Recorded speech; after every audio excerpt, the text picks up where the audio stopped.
No, don't be sorry, Damien. It was a good video. Give me a second. I gotta go to the bathroom real quick. Trying to find.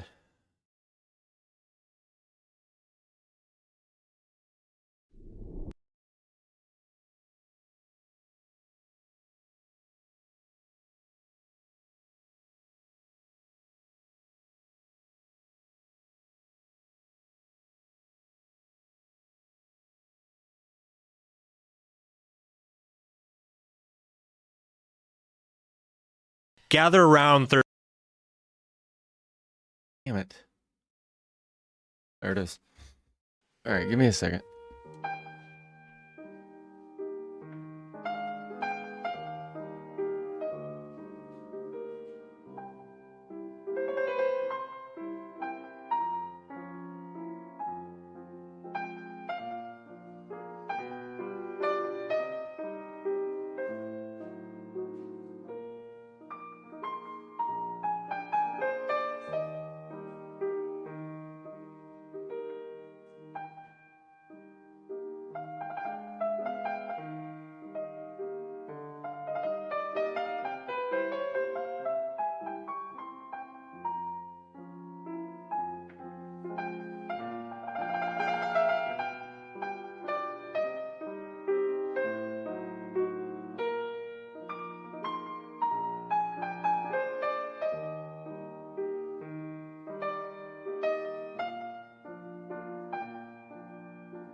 Okay, let me share the Discord and pin that real quick.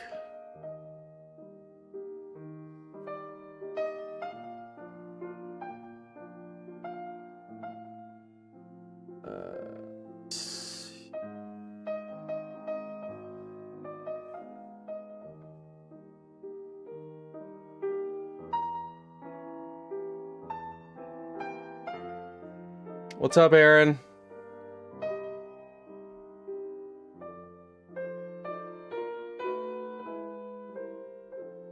Alright, what else do I need?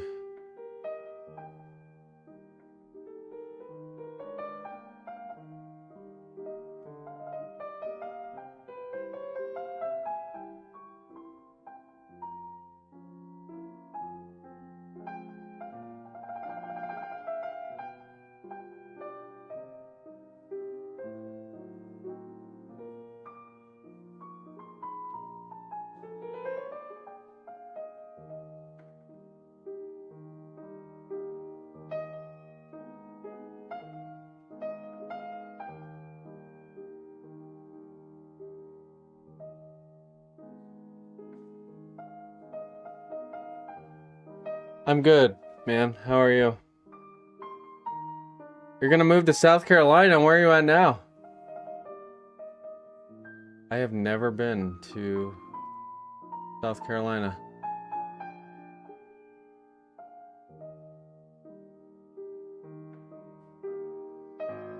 Oh, New Jersey. What's making you look at moving?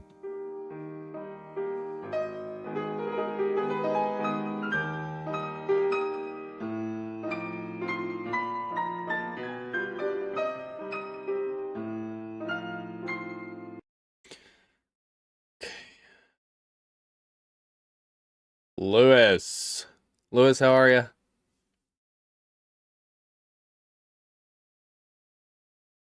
Oh, a job? What do you do?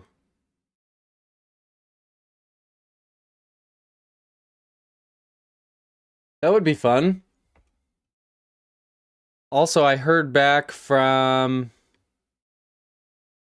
a campus security job I applied for. I have an interview with them on Friday at 9 a.m. And then the Catholic Children's Home for Troubled Youth interview 2 hours after that.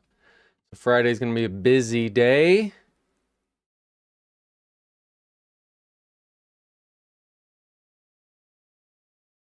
This isn't a fight, is it, Southpaw? Hey, are you kidding me?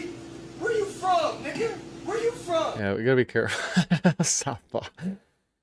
Where you from? Where the fuck you from, nigga? You from here? I gotta be careful with the slurs.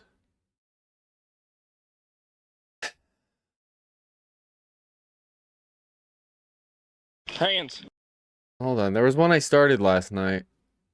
History. Oh, you fix airplanes? No kidding. That sounds awesome, actually. Do you enjoy doing that? This is the one. Tell right away that there's more going on than meets the eye. Evan! 26 of them! 26 of them! Evan!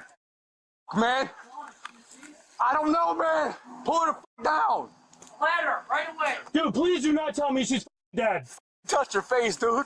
When officers respond to a report of a missing toddler, they can tell right away that there's more going on than meets the eye. But a gruesome discovery turns the investigation upside down, sending one officer into a tailspin and turning all eyes to the man tasked with looking after her. Do you think that maybe she accidentally did it to herself, or No, no? there's no way she'd do that to herself. Little baby. Oh my god. The following is based on official police records, and the footage has never been seen before until now. Come on, ring.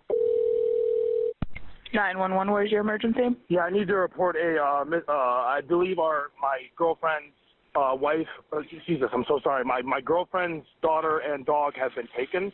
I took a 30-minute nap, and I just woke up, and they're nowhere. I have searched our entire God, home. could you imagine? How old is she? Oh, She's 3. oh my She's god. 3? Yeah, she's 3. The missing toddler is Charlotte Patterson, and while the caller, 29-year-old Devin O'Brien, isn't her father, he wonders if that's who may have taken her. I'm wondering if, maybe her baby daddy's a deadbeat drug guy. Okay, does he live Of course he in the is. area? Of course he is. He lives in Cleveland. She's a stripper in Cleveland, and he's been, harassing her. That's why I moved them here, to get away from it. Hopefully not for Boeing. I'm just standing my driveway. I feel like I need to go. You can't. Oh yeah, Can you shoot. just Sorry. stay where you are right now? That way an officer can speak with you. Yeah. Listen, I'm freaking out. I can't just stand here. Despite saying he wants to look for Charlotte, Devin pauses the conversation to take care of something else before police arrive. Hold on. Let me. Yeah, You're welcome. I got to carry my dog inside. She's dying and sick. Hold on. It's okay, Chloe. So you got a missing dog and then a sick and dying dog. Wow, what a combo. You just want me to stay? Someone's gonna be here quick. Yep, they're on their way. Just after 9 p.m., officers from the Erie County Sheriff's Office pull into the trailer park where Devin, his girlfriend Miranda, and Charlotte live. Okay. Are you the dad? I'm her boyfriend. Okay. That's not the dog? Yeah, South by just the slurs, the racist slurs, and then the fighting. I don't want to risk it. They're so much more likely to come down on the live stream than if I were to release violence in a main channel video. Just they're super weird about the live streaming violence That's my dog. Okay. and the slurs. Hold on, sir. There's no Oh, okay. I'll watch that after this one. I didn't see that other one. other dogs in the house? It's just her. Oh my, she's calling me. Hold on. Okay. I looked everywhere, man. Okay. I checked our shed, our campsite, our back. Okay, we just have to... No, I know. Listen, that photo's broken. That shouldn't have happened. There's no way she would have broke that photo. How did you not wake up? Someone broke in? I don't know. I don't lock the front door. My problem. I fell asleep. Okay.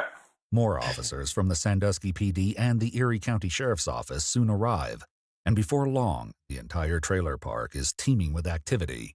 They start inside the home, stepping over piles of clothes. So his reaction seems pretty genuine. Like I sense genuine fear, just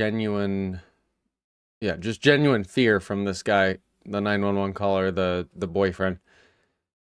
But police are obviously, he's going to be their number one suspect until they learn more. Toys, and even dog feces in the back bedroom. Eventually, their search leads them out of the house. Cameron, you looking here? Totally, yeah. This is like I couldn't call these gas cans and shit. It's junk mattresses, you know? Sure. Bed bugs. What does she look like? And What she look like? yeah, why do you think she's with the dog? Why? Does she walk a dog normally? It's an emotional support dog for her. Devin later Does she explains walk the dog normally? She's 3. that he and Miranda got the missing dog Jinju because Charlotte had been sexually assaulted by another child before coming to God. live with him. He's just a puppy and might have run away if she opened the door. When was the last time you seen her? Dude, I don't know how long I was asleep, to be honest with you. It could have been an hour and a half. Really, it was in that time. With no sign of Charlotte around the home, officers spread out to search the rest of I'd the be trailer asking him, park. do you have Another any officer security tries to get more cameras? detail. I'd be canvassing the area, looking for trailers that have security cameras. They need to get a picture of her immediately, send it to all the on-duty officers, enter her as a missing child. Those are priorities right now. Details from Devin. Talk me through what happened. Okay.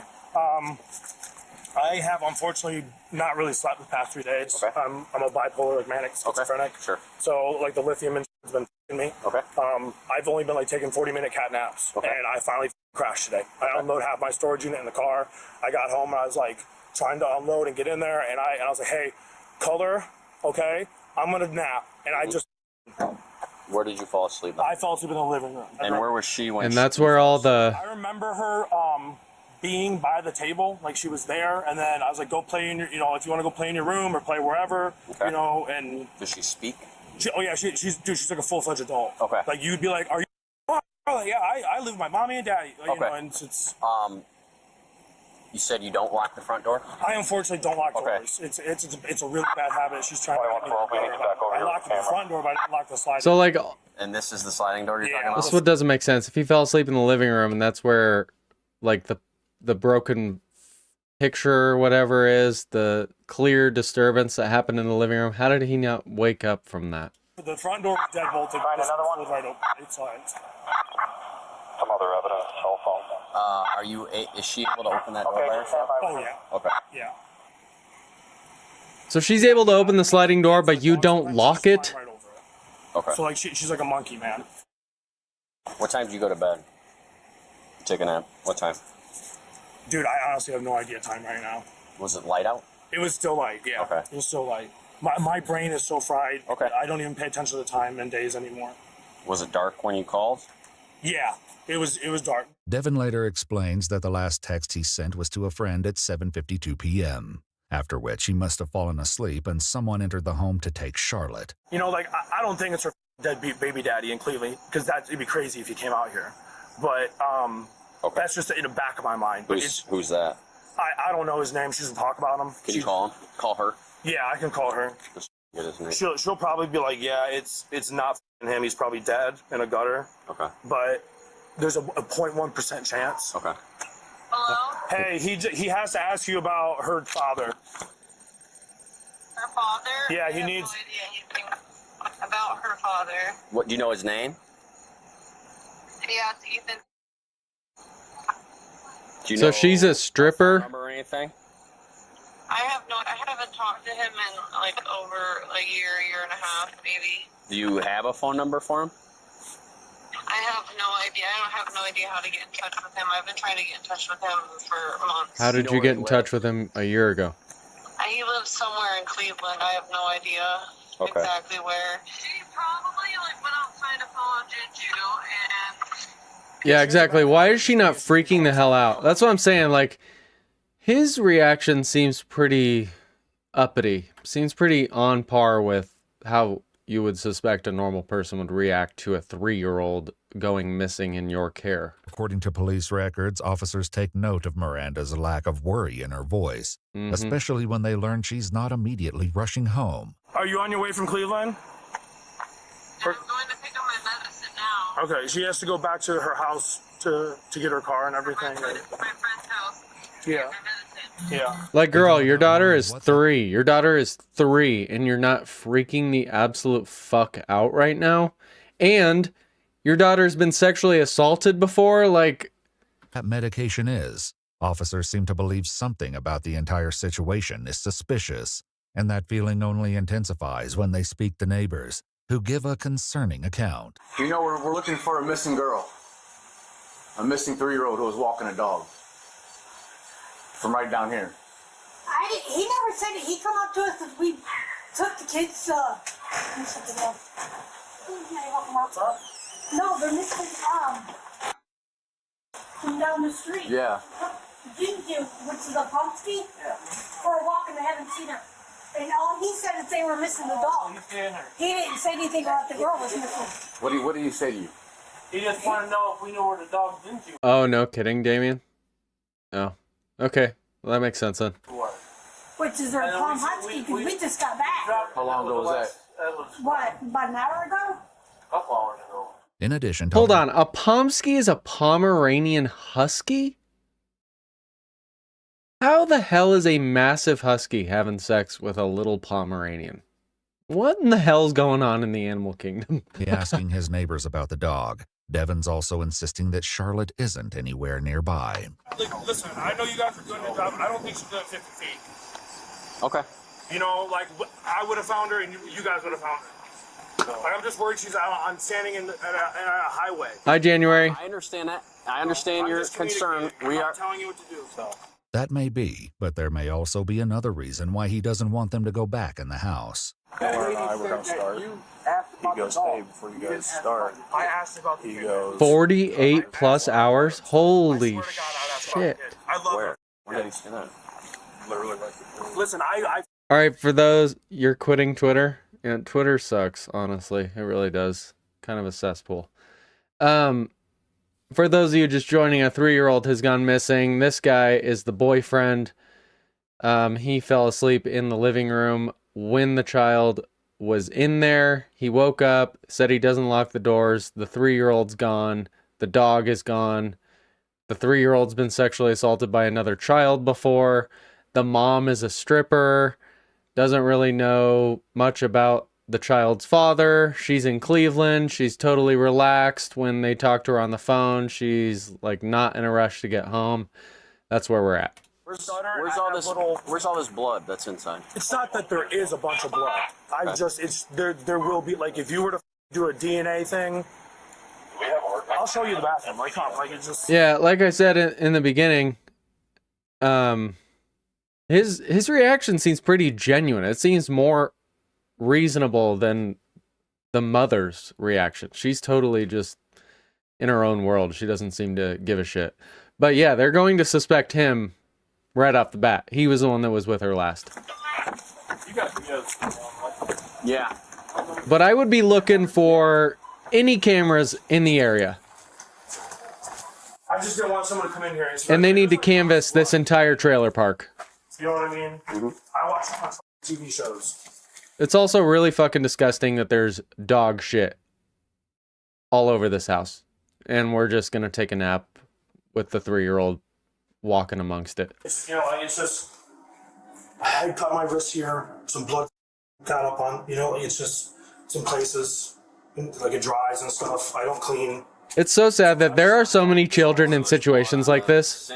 Like, this is not a fringe case. So many children are living in conditions just like this. If you were to swab this whole it is disgusting and so wrong. I did a really bad cut. Like, I did all this. Yeah, the blood thing Even though is... Devin explains away blood found on the sink, by the shower, and even in the hallway. The officer also notices that the shower is wet, and there's vomit in the drain. Who took a shower last? I did. How long ago? It was in that time frame it was probably like 6-ish. Okay. Closest. I did it, and then I laid down. I just got in, I rinsed off, I didn't do my hair or anything, and I threw up. Okay. Food. I wonder if he did something to her and like just the reality set in and his stress set in and he vomited and he had blood all over him or something and took a shower to wash off the evidence. I just feel sick. I got you. Is there any other weapons in the house? I have like a couple little blades. 24-hour shift. Oh my God, Damien. Damien, how long were you in the Army? And it's an old katana I got from a pawn shop. Okay. I've like never. Just want to step back for a minute? Oh yeah. I've opened it a couple times, but. How do you open it? He's gonna check for blood on that. Like you pull.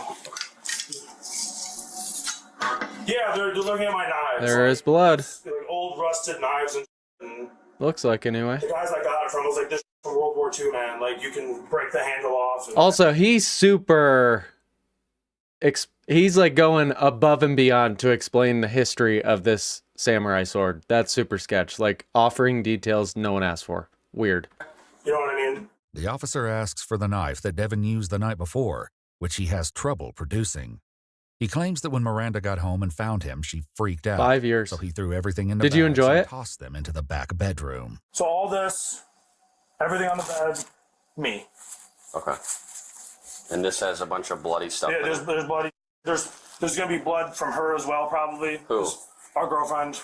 Your girlfriend? Our girlfriend? Outside, one member of law enforcement, Officer Orman, briefs another officer, homing in on just how strange the whole evening has been. We need to be canvassing this entire trailer park. All of them.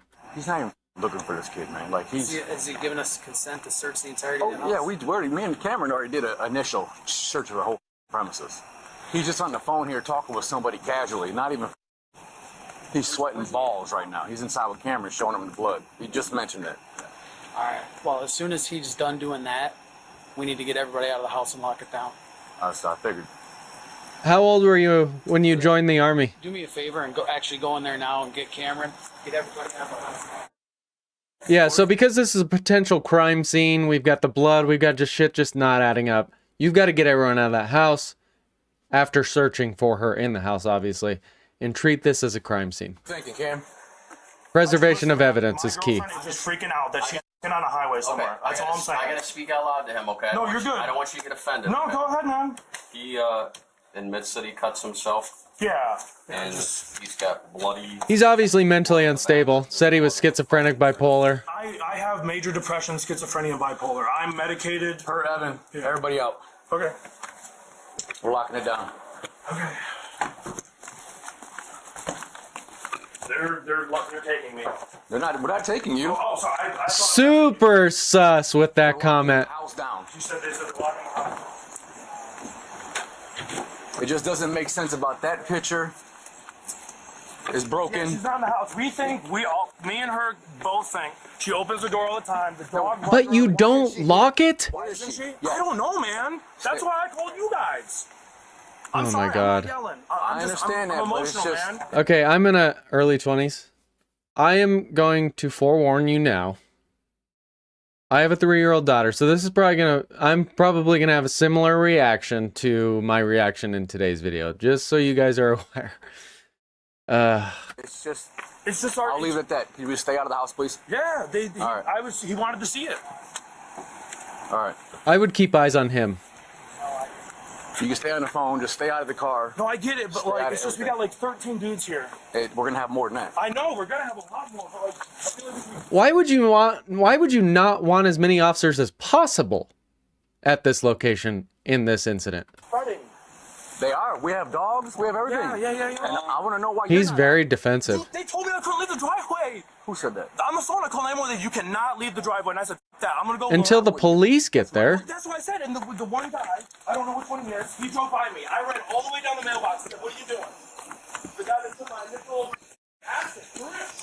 As Officer Orman walks away, other officers confer about Devin's strange behavior.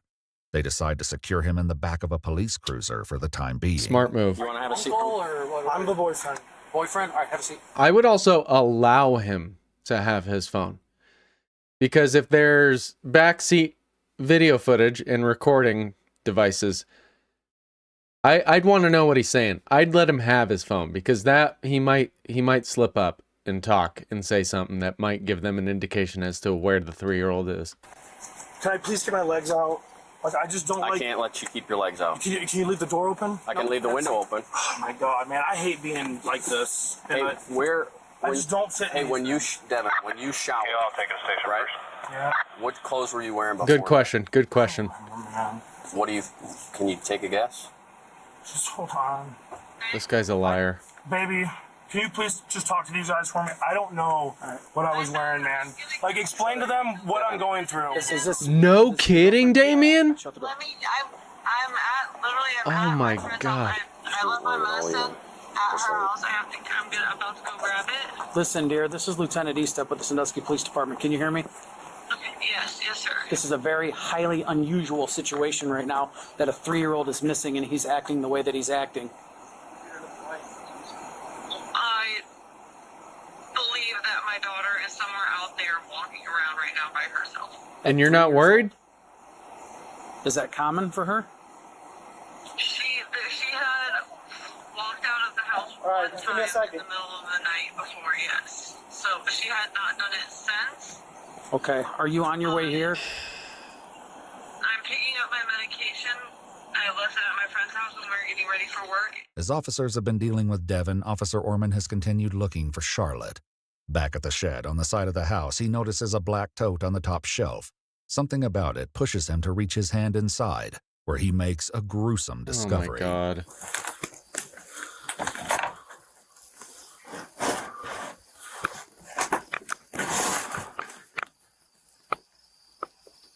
Evan!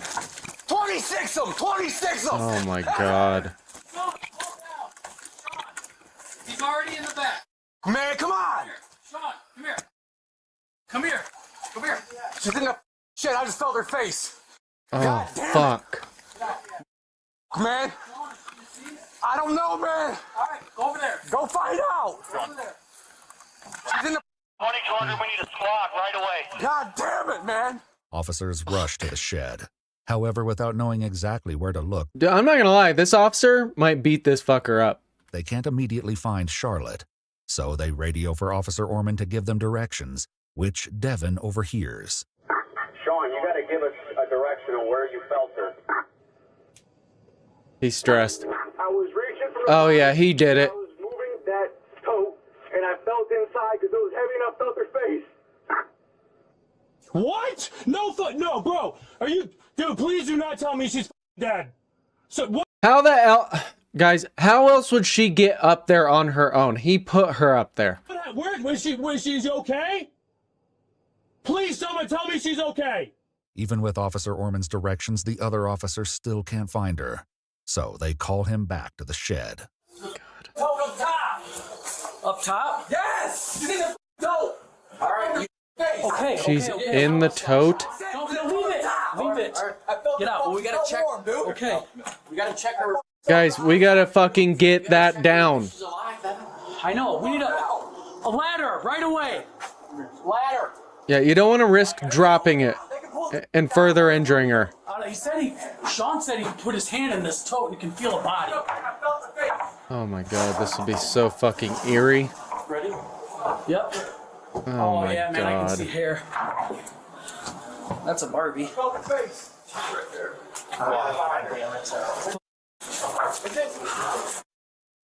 Let's go. How long she been out or missing? We just found her 5 minutes ago. At least medical's on scene. Thank God for that. She's cold, man. Yeah, I see it. She's gone. 2200, I need you to contact 981 and the chief again. It's gonna be a homicide. Sean, look at me, bro. Look at me. Dude, he wants to beat the fuck out of that guy. I don't blame him. Oh my God. But again, you can't jump to conclusions. You know, you can't jump to conclusions. You've got to investigate this completely and as thoroughly as possible. You cannot jump to conclusions. I know all signs point to him, but you can't do something that's going to jeopardize this. Yes. Plus 21 dead, man. I got him. Oh, just touch your face, man.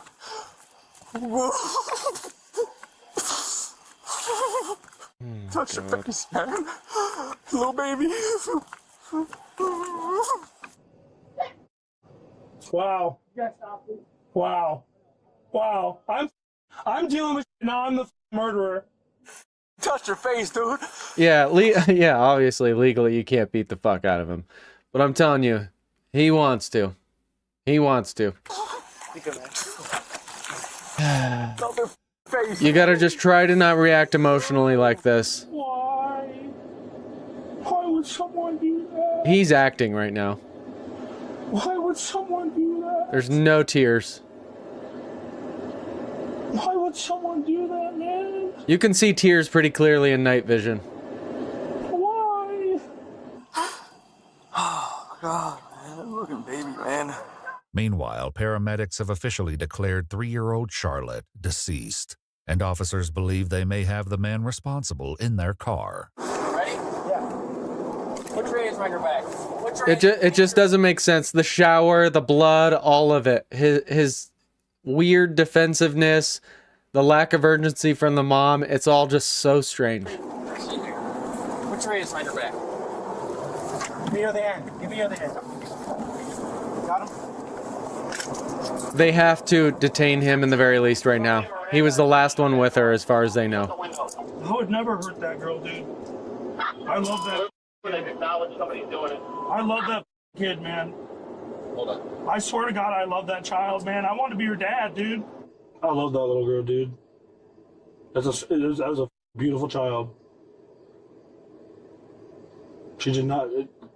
That's so. I don't know. Oh He was about to say something right there. She did not, and he caught himself. Oh, man. Despite Devin saying he loves Charlotte, his apparent concern for his dogs over her continues when it comes to the fate of his other dog, Chloe.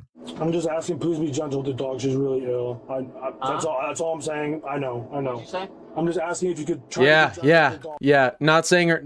Tremendous point, Lewis. Not saying her name is a sign to watch for, because it's detachment from the issue. She's really ill. Detachment from her. No, she's blind. She uses her mouth to feel. She's just very ill. Her kidneys are dying, and she's just on the verge of going. Okay. That's why she stays in the car. Genuine reaction and sadness right here. You could hear his voice crack, but totally acting when it comes to Charlotte. Officers find a neighbor who agrees to care for Chloe, and Devin watches as she's removed from the front seat of his car and walked across the street. It's okay, Chloe. It's okay. It's okay. I love you. It's okay, sweetie. Go with the nice man. It's okay. It's okay. Go on. I love that dog. With Chloe taken care of, Devin is transported to the police station. Meanwhile, officers at the trailer continue to process the scene, including gathering potential evidence. They have a camera right there. Oh, perfect. Right there. Perfect. See if they got a camera right there. Officers speak with the neighbors who have the cameras, who will later provide footage to establish when Charlotte and Jinju were last. I recommend to everyone to have at least 1 or 2 cameras outside their property. Not just for self-defense purposes and evidentiary purposes, but for situations like this. Like, situations like this. It could make or break an entire case. Scene. From this, they can see that Jinju ran out of the house without Charlotte and was later walked out of the trailer park by a group of kids. These neighbors also provide details about when Yeah, with those cloud-based ones, like the non-DVR ones that are recording to a hard drive, yeah, if someone gets your account information, they can absolutely start watching your stuff. That's totally true. Miranda and Charlotte first moved in, painting a harrowing picture of just how quickly things in Devin's household took a downhill turn. I don't know who that girl is. Oh, you don't know her name? No, she just appeared with this little girl. Do you know the little girl's name? I think they do. I don't know her name. Okay. He said it was his wife. She's never been, first time I seen her was a couple days ago. First time you ever saw that lady was a couple days ago. Yeah. These neighbors aren't the only ones with worrying stories about Devin. Other neighbors across the street, the same. Oh, did she really, Damien? Dog, flagged down an officer with a concerning story of their own. Hey.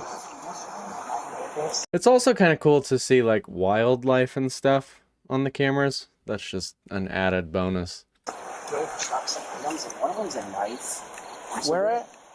Over here. So he what? Yesterday he came over and gave Chuck a bunch of stuff. There's like some disc ROMs and a knife, and I don't know if you guys want that stuff or... That's weird. Right here.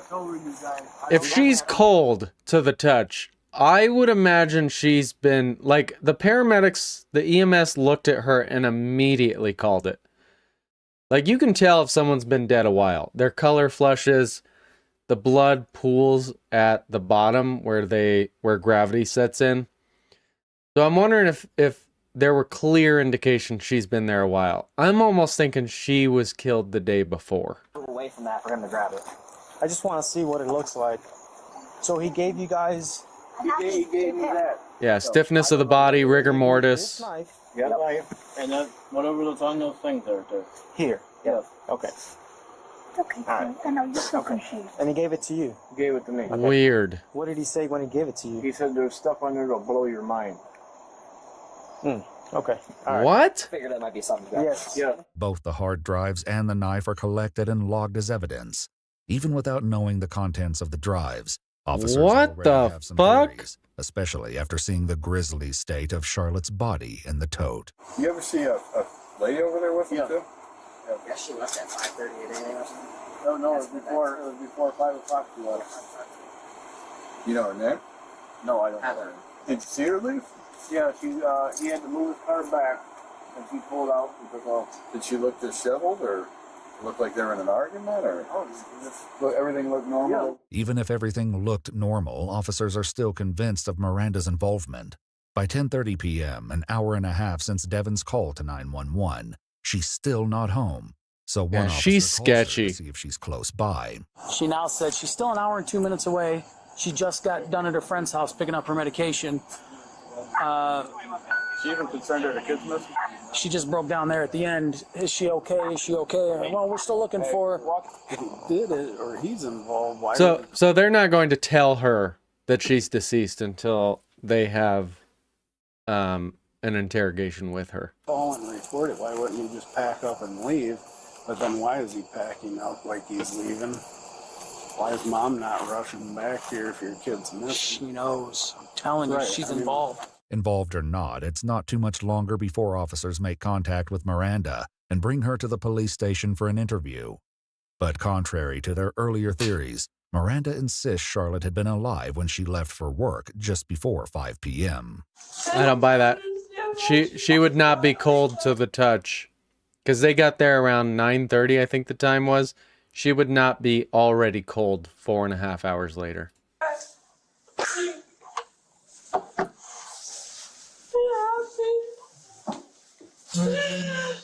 it okay if did she drown? Did she get drowned. she get hit in the head? Weird specific questions. It's a lot. Did she drown? Remember the shower.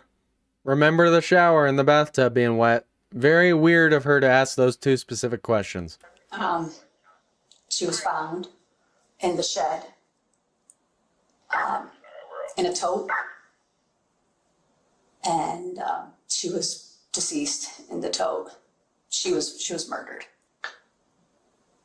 But baby, Thank you. it was just a normal day.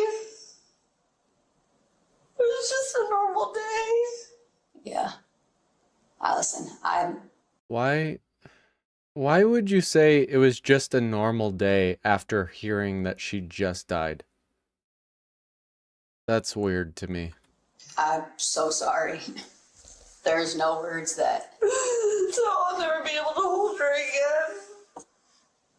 I don't want to hold my baby one more time. Miranda's devastation continues throughout her interview, but the same cannot be said for Devon. I'm going to request a lawyer. Okay. I will. Of course you are. I'll talk to you. Well, if you request a lawyer, you can't talk to us, so... Okay, I've never done this. Dad always told me if anything ever happened where you... So here's the thing. I mean, that's your right. We're always going to give you your right. If you want a lawyer, that's completely up to you. If you'd like to talk to us and kind of help us get to what happened tonight. Listen, my brain's fried. Delivery, yeah. But I have not slept in over almost 72 hours. Okay. I'm manic. I'm Okay. bipolar. I have schizophrenic tendencies. Do you take medication? Yeah, I've been taking it. You know, I deal with. I got major trauma. Mhm. You know, I don't want to be alive, but I'm trying. Mhm. I met somebody, and I brought him to my home, and I brought him to my home.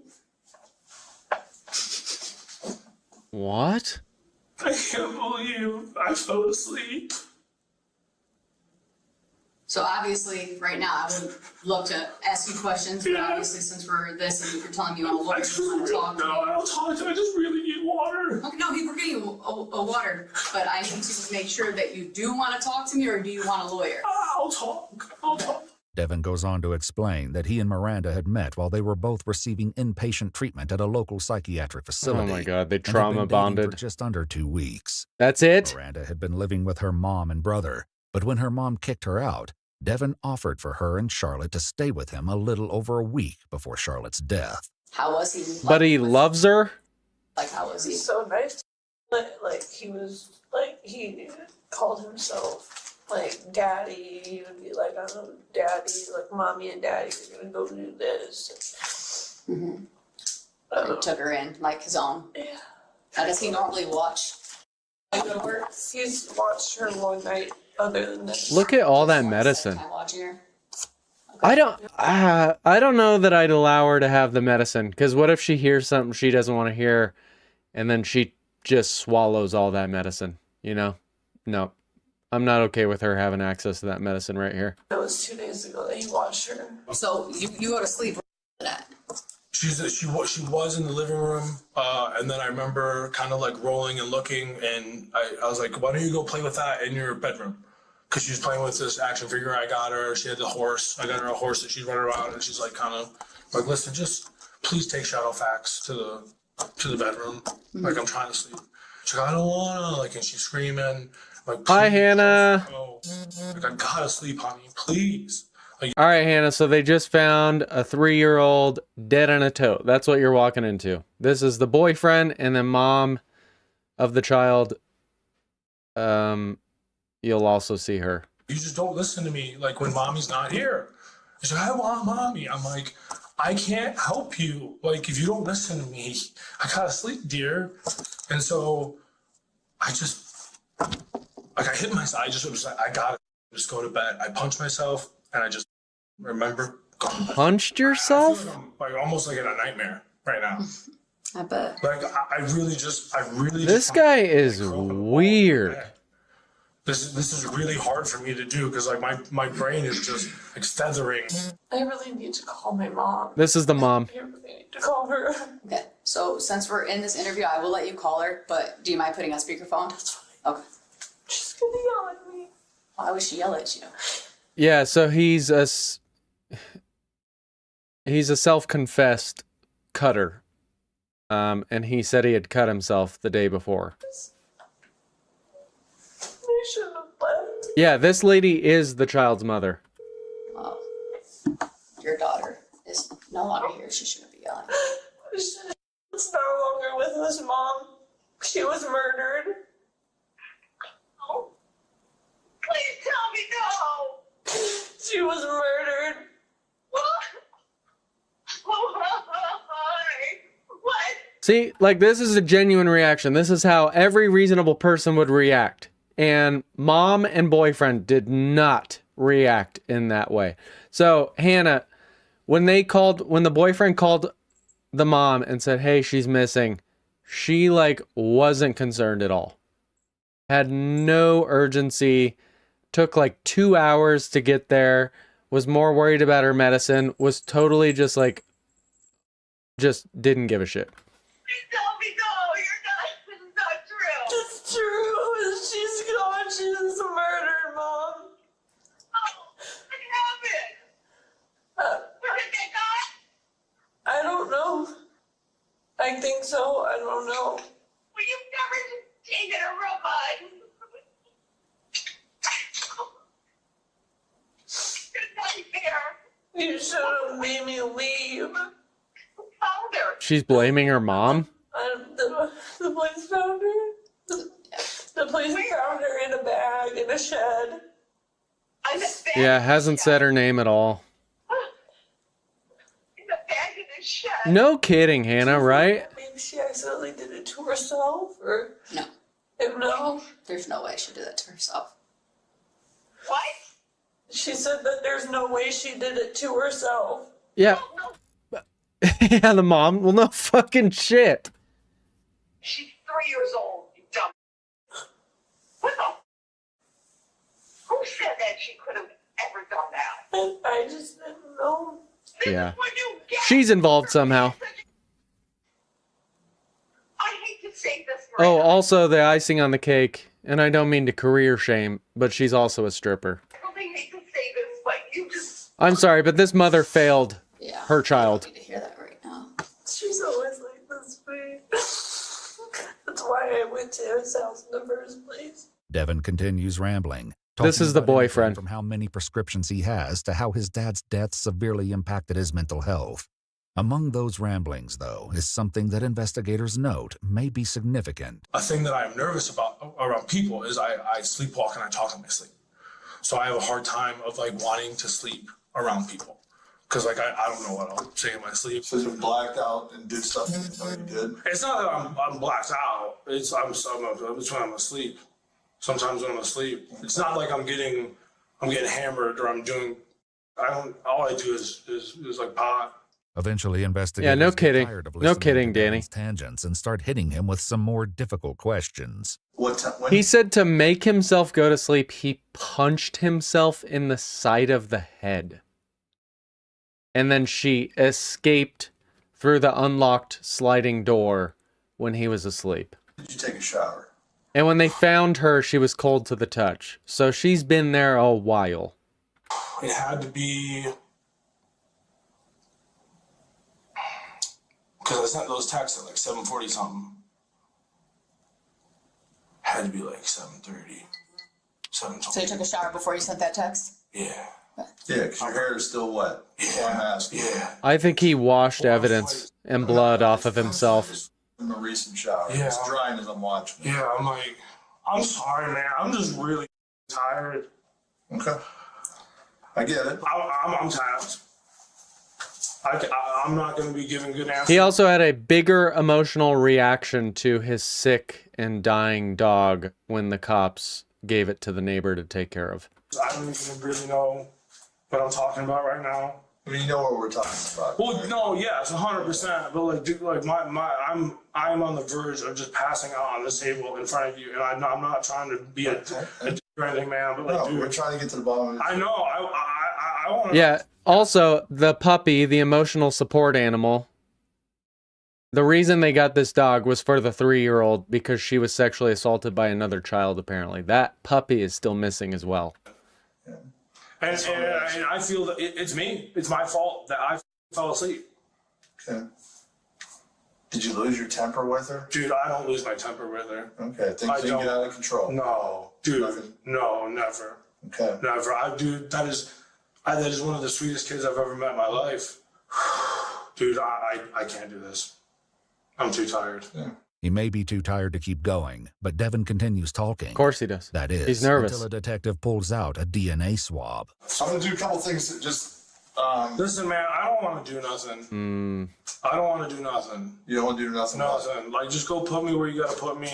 No, I was just going to... I was getting a mouth swab for you. No, I want a lawyer now. Like, Okay. All right. I told you what I know. All right, and I'm so tired. Why do you want a lawyer now? Because I'm so tired, man. I can't even comprehend what I'm doing. All right, I was supposed to. So they got to stop. They got to stop. Detectives leave Devin alone for a few minutes to confer, then return about 15 minutes later. And this time, they aren't playing around. You said you want an attorney? Yeah. You still, okay. Yeah. A couple things we just want to tell you, let you, what's going on. We're not asking any questions. We're not doing anything of that. We're just going to let you know what's going on. All right. And you know deceased? Dude, I heard the cop say he felt her face. So I'm like, is she? I was screaming, please. It's like, yes. What's going on? She is dead.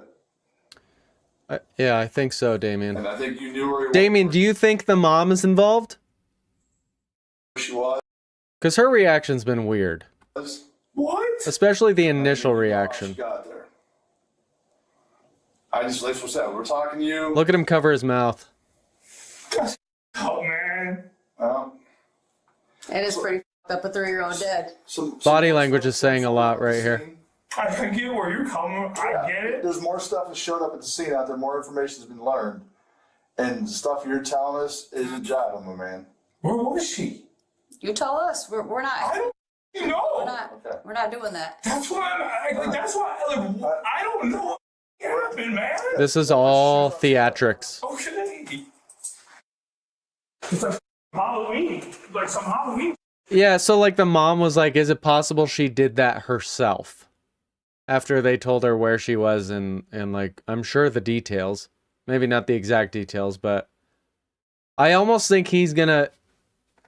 I think he brought up the sleepwalking because he's grasping at what might be the best possible defense. But I could see him doing that, Hannah. I think he killed her and she was gonna help him get rid of the body. Yeah.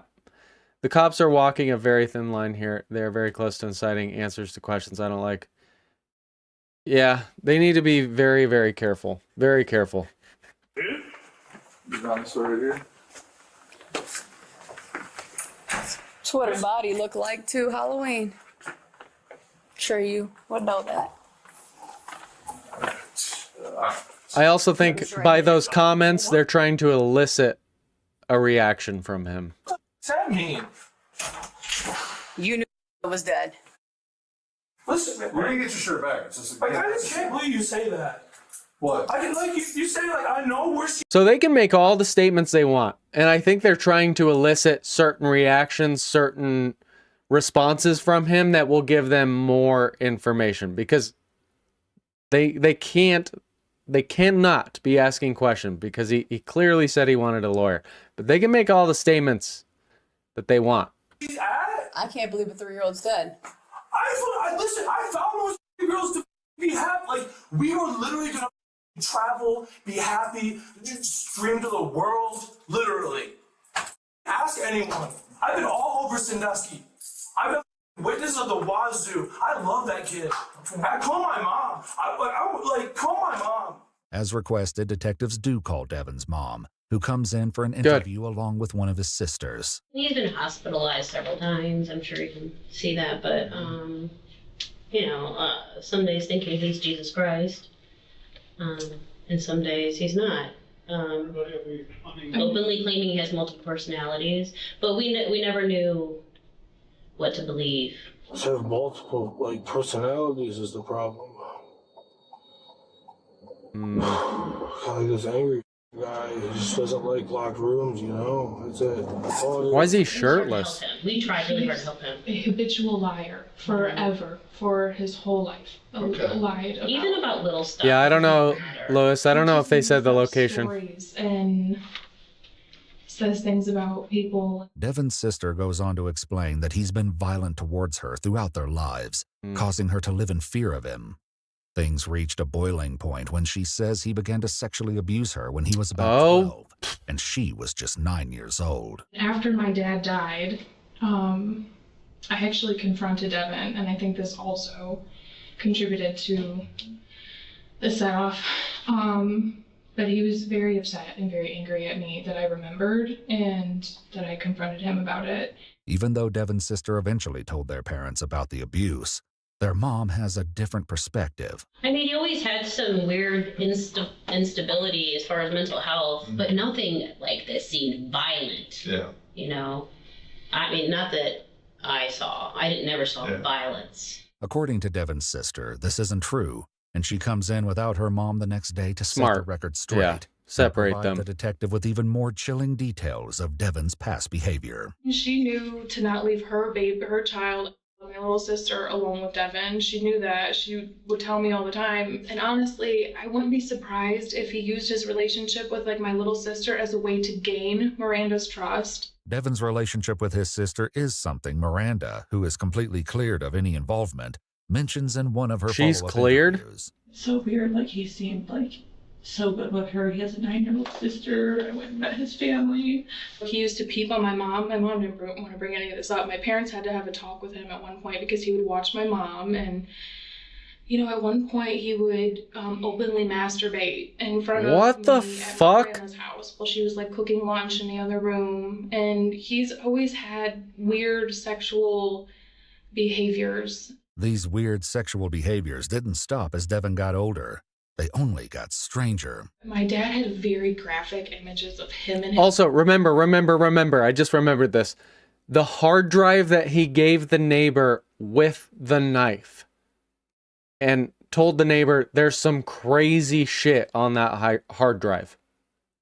The police have that now, but I just remembered that. girlfriend, like very graphic images. And I told him, Devin, I'm going to take the computer, I'm going to take that home and delete all of that stuff because I just knew he shouldn't see it. He copied the hard drive. Yeah. We have a hard drive. We have a hard drive. Detectives still don't know what's on the hard drives they collected, but according to their report, large amounts of pornography are later found on his devices.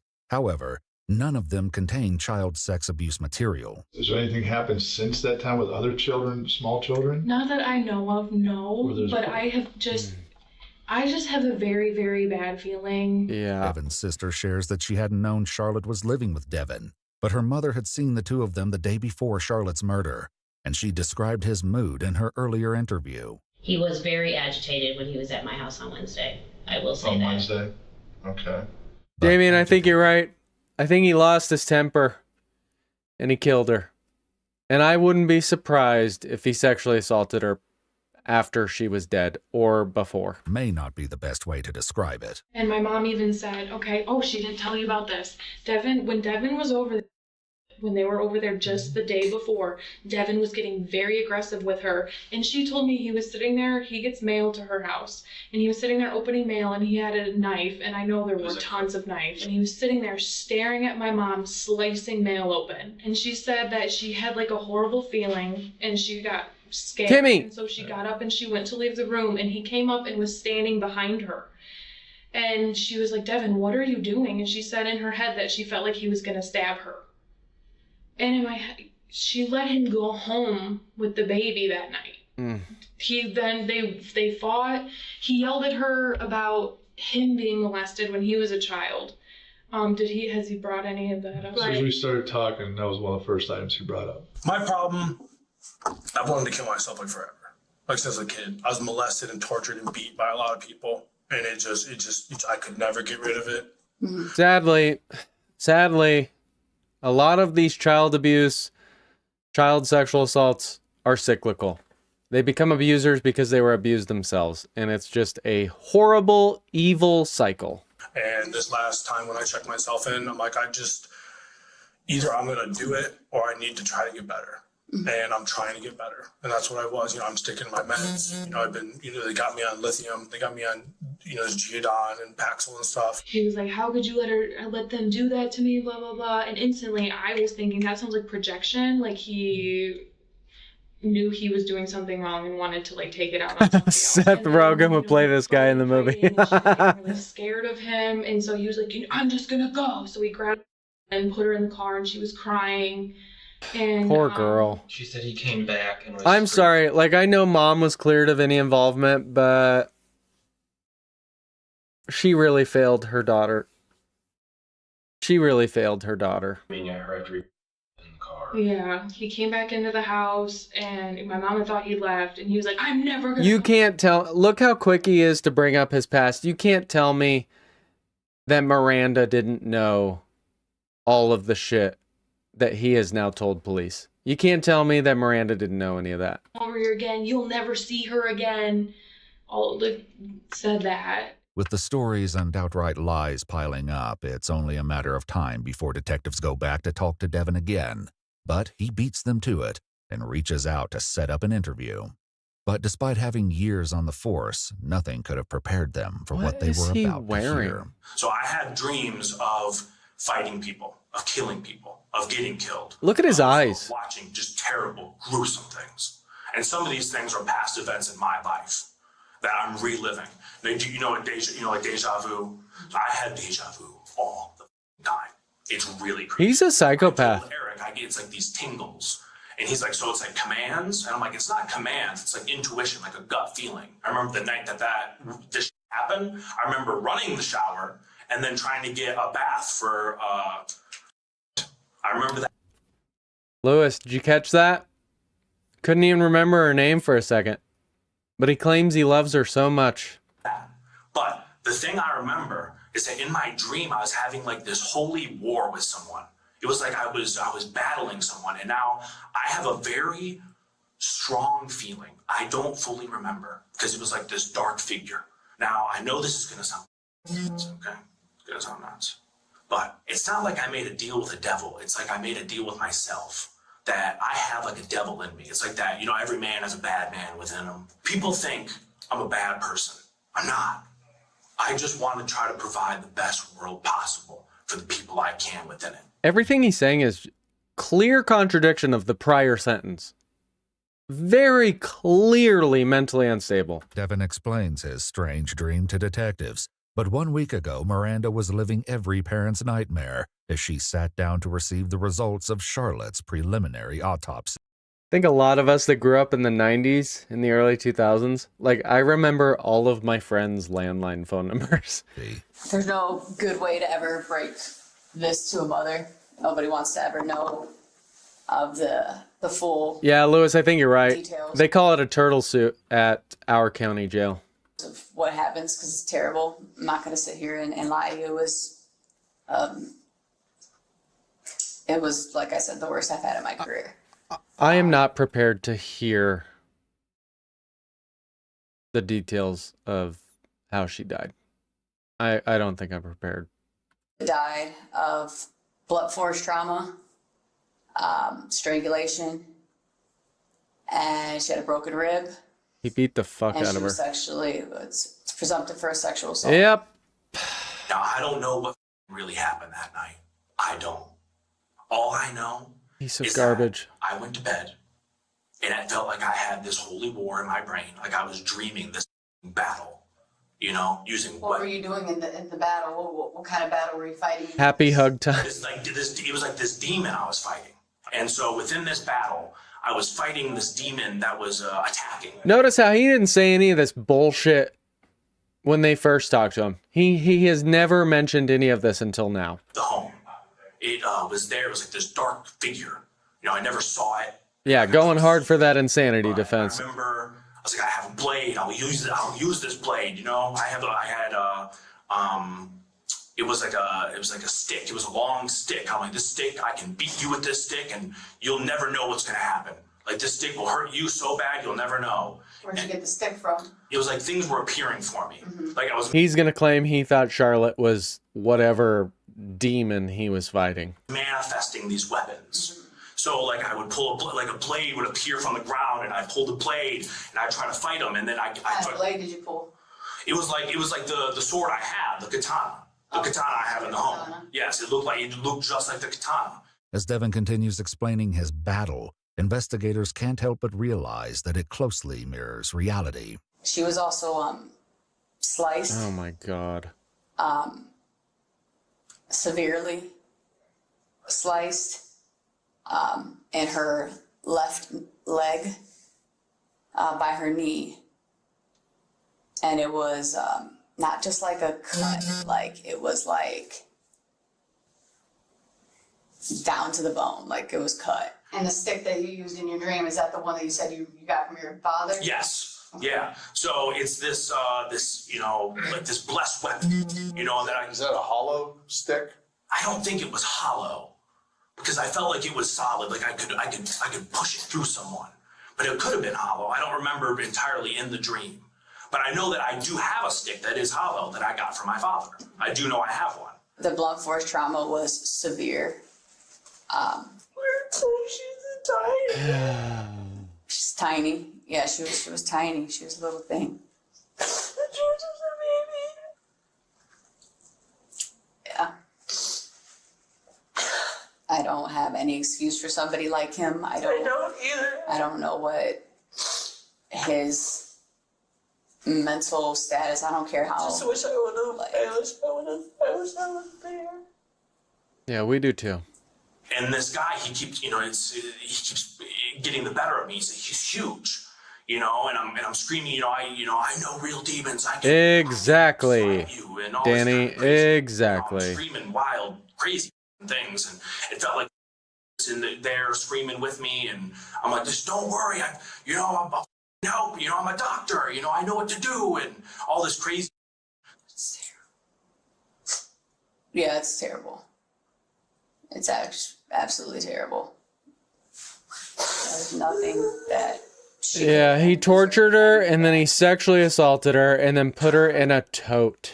she had like slices on her body, a lot of them. And that's why he took the shower. She also had a bite mark. What a fucking animal. So I'm trying to fight this thing off and evade it and, get back. And it's like, God, he is so animated. He's really playing this up. my blood. There was a significant bite mark on her, very significant bite mark on her leg. That's a human bite mark. He was trying to eat her or something. I can't say that he was trying to eat her. It wasn't like the skin was taken off. It was it was a bite mark, though. You can tell it's a bite mark. She was probably so scared. Yeah. So it's all these things of this battle and what I'm doing in it, and some of the things I could take and some of the things I couldn't, and it felt like my adrenaline was on another level. And I'm so tired of hearing this fucking bullshit. I finally fight this demon off, and I wake up and I'm like, all right, where's everyone at? No one's there. I can't find the dog and I can't find Charlotte. So why didn't he tell any of that to the police? No, she didn't. Now, I swear to God on this, I would never touch that child that way. I was touched that way and ruined, and it made me who I am. And it made me into the man that wants to protect people. But I was just terrified to take another soul. Another soul? But I'll tell you this, I would not kill someone unless they deserved it. And I'm no executioner. But whoever did this, and I know someone did this, I would put my hands around their neck and squeeze until there was no... Yeah, the mother clearly did not make it a priority to be in her daughter's life. That's just my evaluation of it. Maybe I'm wrong. I just don't know how you see these crazy ass signs in this guy. Like, I don't know. You can't tell me she didn't know he was out of his mind. You can't tell me she didn't know about his history. Like, wouldn't that put some worry into your head? And they'd only been together, like, what, a couple weeks? Isn't that what they said? Why on earth would you leave your 3-year-old daughter with a complete stranger in his home? Life left and do it all over every day.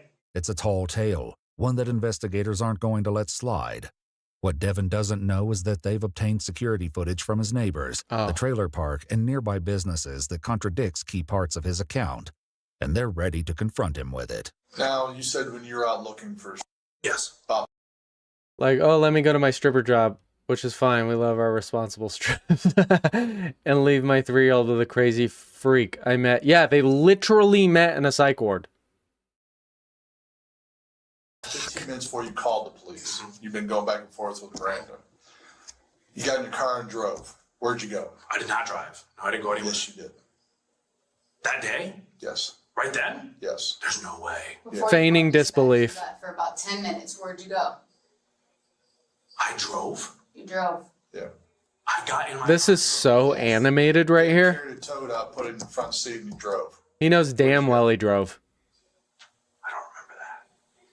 Now I'm getting tingles, okay? I'm getting tingles. Oh my god. This fucking guy. Tingles. You don't remember coming outside.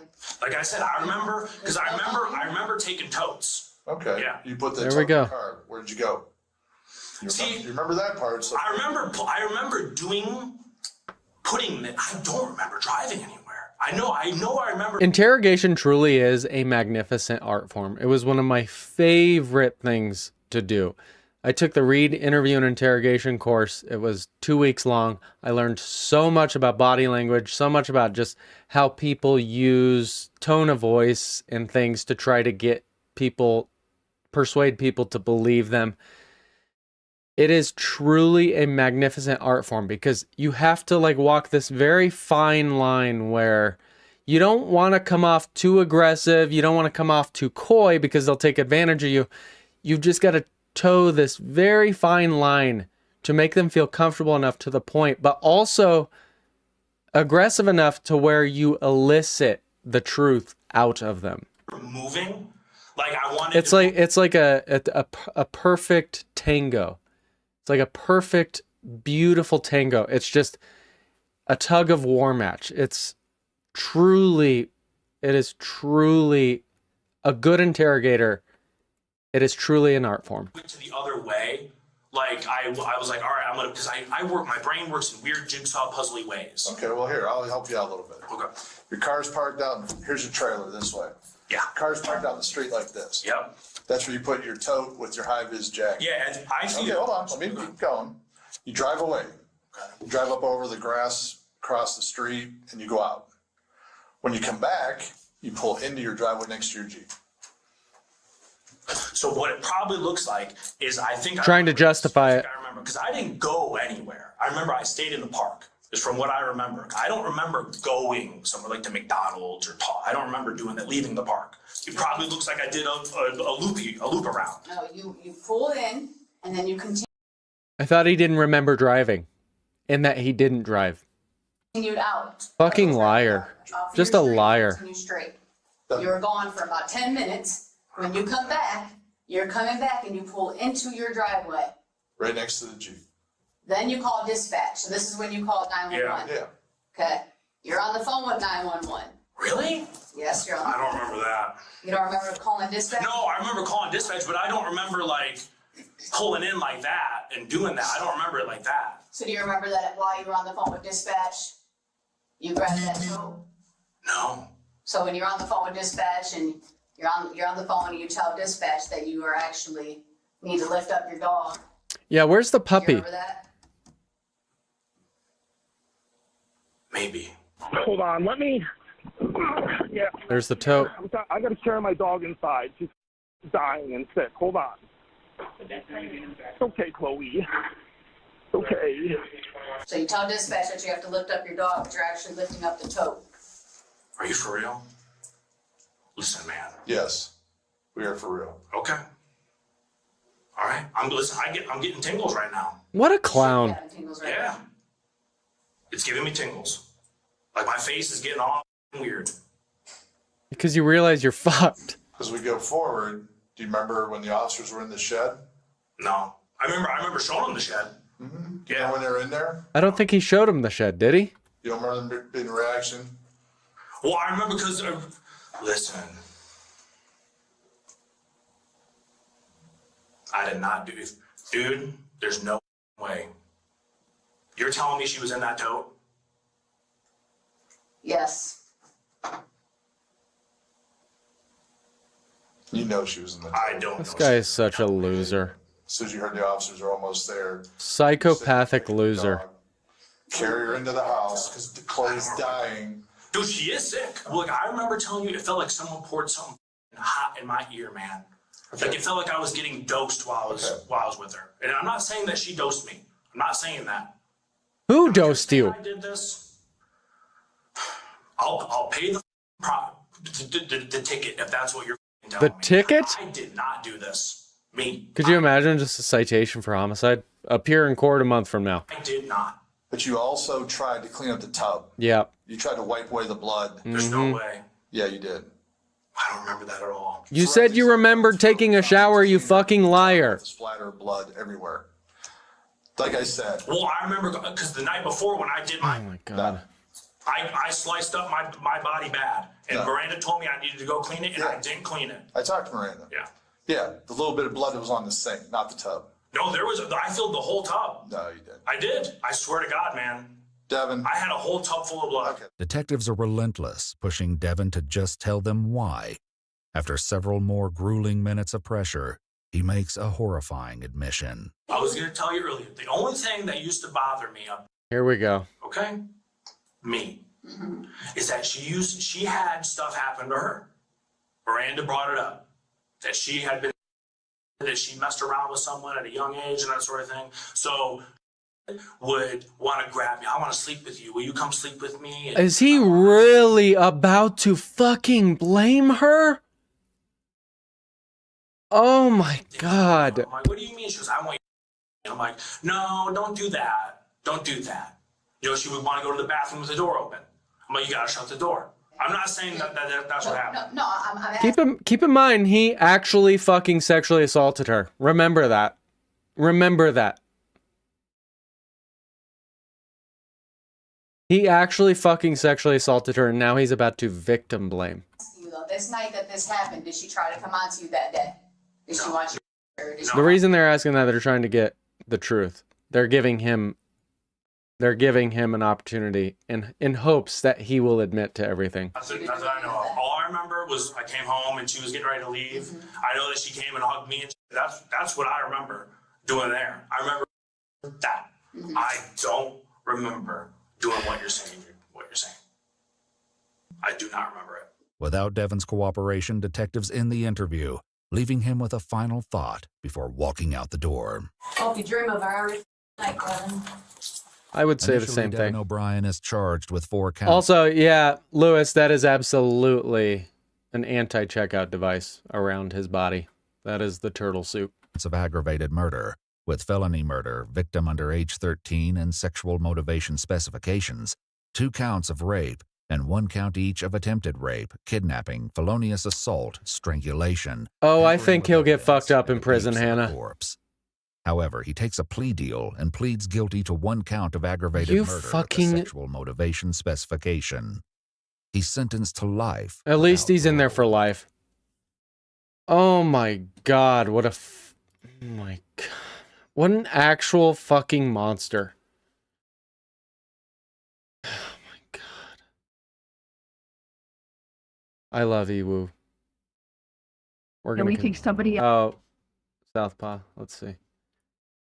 On March 13th, 2024, police respond... Hold on, let me go to the bathroom real quick.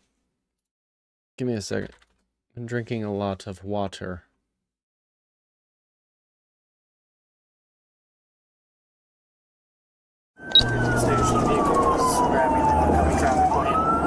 Oh, whoa, whoa.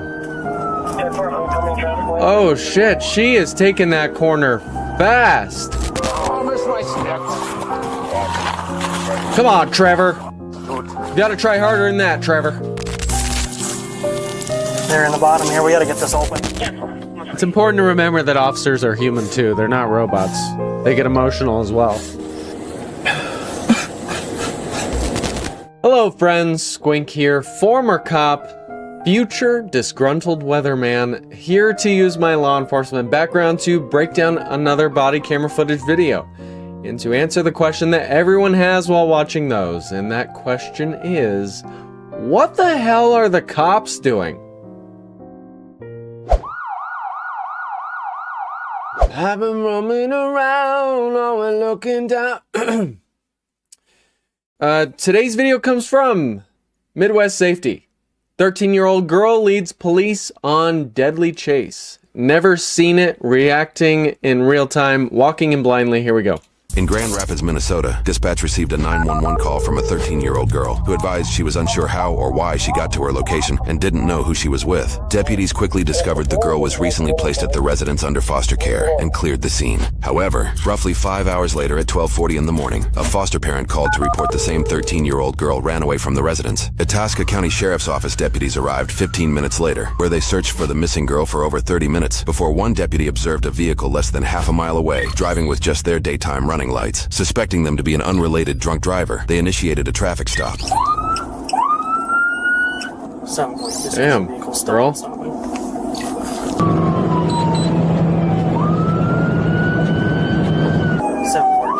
Station. Vehicle is failing to stop commercial Texas silence. Okay. On to a hotel where a man has just attacked his mom and brother after a disappointing trip to Disneyland. No, not Disneyland.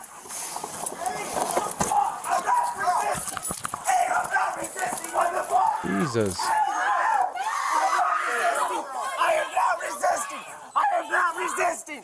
I was putting my bag in the car! What the fuck? You piece of shit cops! You fucking pigs! I didn't do shit to you! Stop resisting! I'm not resisting! I am not resisting! I'm not, I didn't have my hands, mama! I'm not resisting. Stand me up, please. I'm not resisting. Imagine Mickey Mouse seeing this. You, He would be thoroughly disappointed. please. He's gonna get handcuffs and detained. Please, I didn't do anything. Move.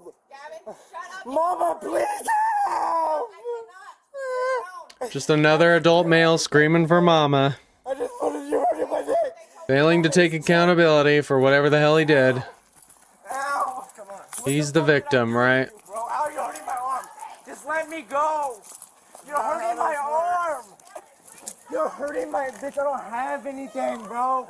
That's my fucking dick. Stop. Walt might be spinning in his grave when he sees profanity and violence at his place.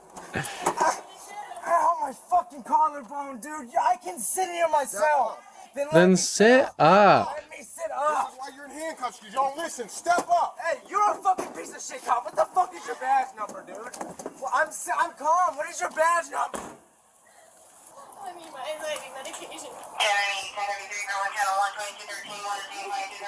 What's going on? Hey, what's up? How you doing? How you doing, man? Hey, long time ago. I know. The lady came into the office and then... You want to sit down? I suffer from panic attacks really bad. Okay. And then you should probably sit down. I took my kids Here, to Disney. come talk to me. I just got back from Disney. Come on. So right now, I know it's gonna sound hard, just listen. Deep breaths through your nose for a few seconds. Slow, deep breaths, hold it. Out slow. I know it's hard, try and force yourself. He's gonna go. You're just talking to him, okay? So, deep breath. Where'd you go out of Disney? That is not cold. I bought a season passes. Okay.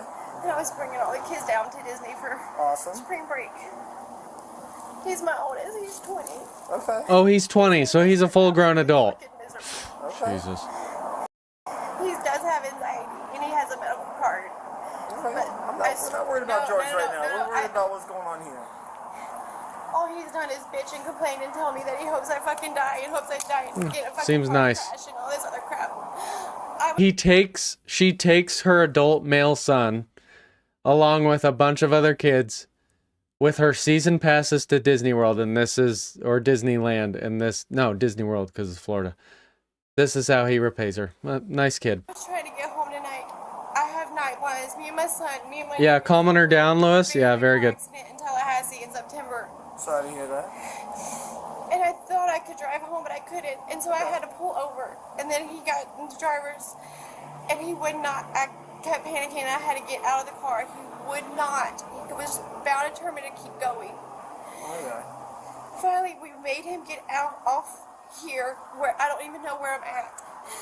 And he took us to the Circle K that's down there, and he whipped it in, and he was like, he stopped so hard that it looked like we were about to hit the tree. Okay. Made my son go into a panic attack. He walked off. He was not. He said that he was leaving and finding his own way home. We get here. I go and I try to reserve a room. The credit card is in my mom's name. They won't let me.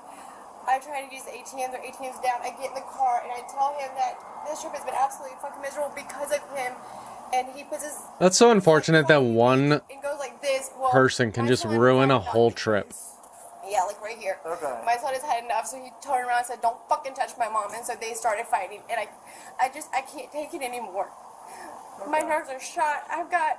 Oh, I didn't watch him, Southpaw. I haven't watched him, My 15-year-old. so I have no idea.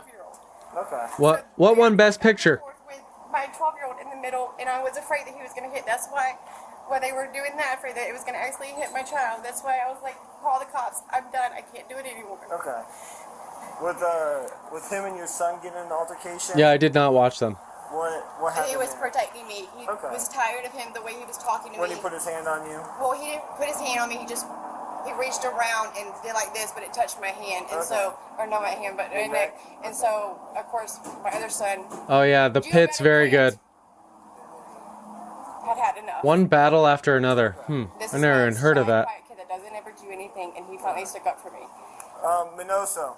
Who won Best Comedy?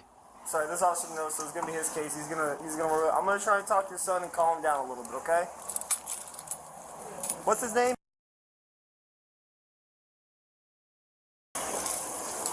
She's like, his name is Little Asshole.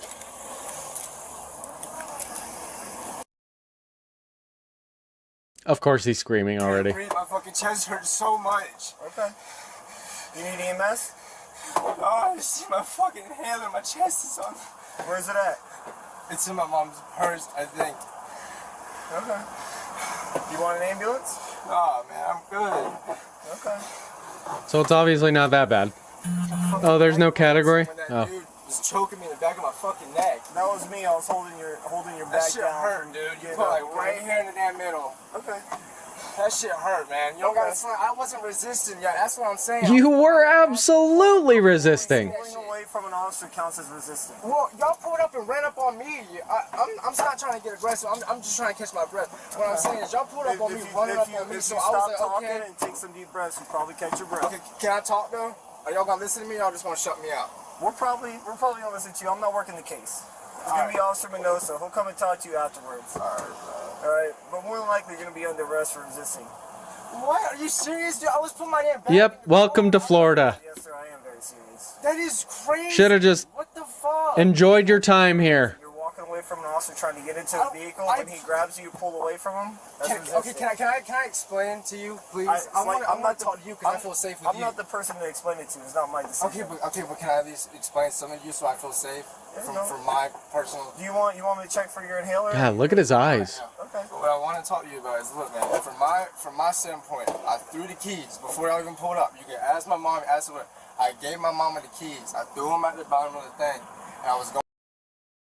I think it was the son attacking the mom's mom. So the grandmother or something. Going in the car to see if I had anything else in the car, my phone or anything in the car. But he's also been motherfucking his mom the whole time, saying he wishes she was dead, and in her words, he's ruining the entire vacation. And so whenever I did that, I had it, so I put my bag in the car once I saw y'all coming because I didn't want to have anything on me. I just wanted to go and let y'all do y'all thing. I swear, that's what I mean, I've never been in the law before, though. So I'm not trying to fucking cause no problem. This is we're on a trip to Disney, bro. Yeah, no, your mom told me. I just came from Disney. It's just crazy. Yeah. I'm not trying to start no problems. I'm not, trying to be no... It's a little late for that. He's trying to talk his way out of it now that he knows he's going to jail.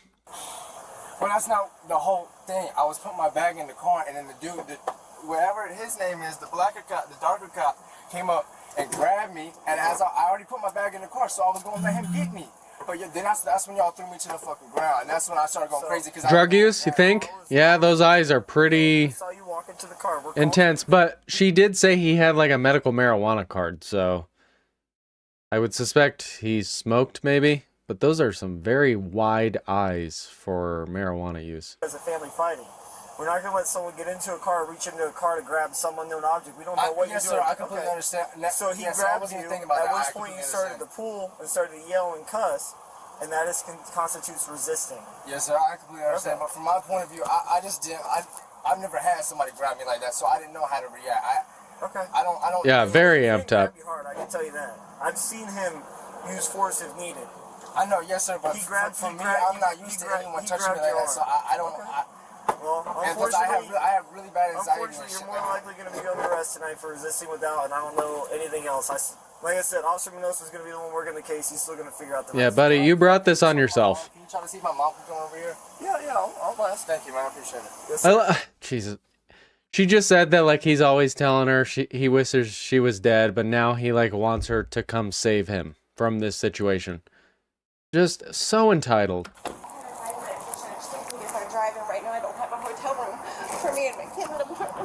Bet you she never takes his dumbass to Disney again. My anxiety. I've got to be able to take my medicine. Like I said, I can't drive on it, so I'm trying to find a hotel so I can take my medicine. So, there's a couple more. I feel bad for her. Up in Claremont, okay? Where's that? So. I'm tired of him cussing me out. I'm tired of him telling me to fucking die. Yeah. If my kids told me that, I wouldn't be talking to him. Like, I've tried so hard to make this such a good vacation, and it's just gone to hell. Yeah, I feel really bad for her. How unfortunate. I'm a single mom. I've been a single mom since day one for 20 years. Oof. Is this the end of your guys' trip? Yeah. We were supposed to She's like, it is now, fuck. go home, but I miss my bed, and I've got 4 dogs at the house, and my emotional support dog is at the house that I really need to get home to. What kind of dog? She's a Chihuahua Terrier mix. That's your choice for emotional support dog? Jesus. Yeah, Chihuahua would just amp me up and stress me out. I wanted to bring her, but my mom was like, How does that yip yap and calm your ass down? right, then, you know, it could hurt her and stuff, but... So I'm gonna ask you. I'm sorry. No, I'm gonna ask. Just talking. So, at what point did your son take off the head seat and threaten you to hurt this one? Well, that would be assault. At what point did he end up? Because he said Assault menacing. The head seat and was gonna threaten to kill you with the head seat. Well, They think they are so tough. I've noticed that the smaller the dog, the tougher they think they are. Don't turn off the lights, man. Don't scare my people. Yeah, I got you. They definitely have a strong case of little man syndrome. So no one comes in and rear ends them, okay? But I got these 2. All right, man, I got to take some pictures of you because when we took you down, I'm going to do some extra paperwork on that, okay? So just step on out. Watch him try to run. All right, face me. Turn to the side. Bro, turn your flash on. Here, and then you keep on going to the car and putting something there. I don't know what's inside the car, man. You got a gun, knife, and something. I wasn't even thinking about that. Napoleon complex. Gentleman can get to his hotel room, so if you want to hop back in, we're going to pull back up. we're gonna go just watch your step, all right, man? I'm gonna move you over to this truck right over here, okay? What's on his pajama pants? You seem to be here every time I come here for some type of call. It's always me, Golden Go. He's like, I have the worst fucking luck. All the time. It's always me. I'm Jinx. You don't need to worry about anything on the I bottom. know. All right, so I do that. All right, if you know the perfect. Yeah. Can I address the fact? How do we? Yeah, no, it's on top. It's really ring. Yeah. God, I feel so bad for this mom. Okay. Single mom for 20 years. If you want to call ahead to and see if they got some. Trying to do a nice thing, plan a good trip, Is this your phone? and the son is just Okay, perfect. All right, I'm gonna grab his phone. being a Does he have wallet? piece of garbage. Does he have anything you don't want in the car?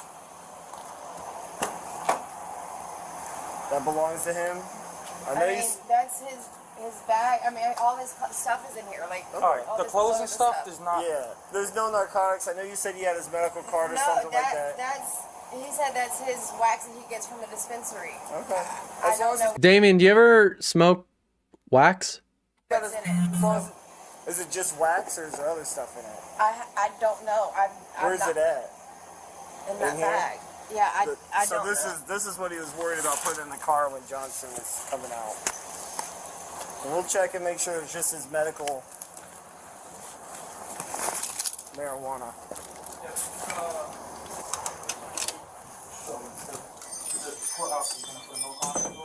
He lives with us. I understand. Well, he's gonna have to find someone else because he's 20 years What's the old. difference between wax, like the effects you feel? What's the difference between Being wax, domestic, because you guys are resin, and flour? Do you get different? Do you feel differently depending on which method? together your family by blood. There's going to be a no bond status put. He goes up there, meaning he won't be able to get out tonight till he sees a judge tomorrow.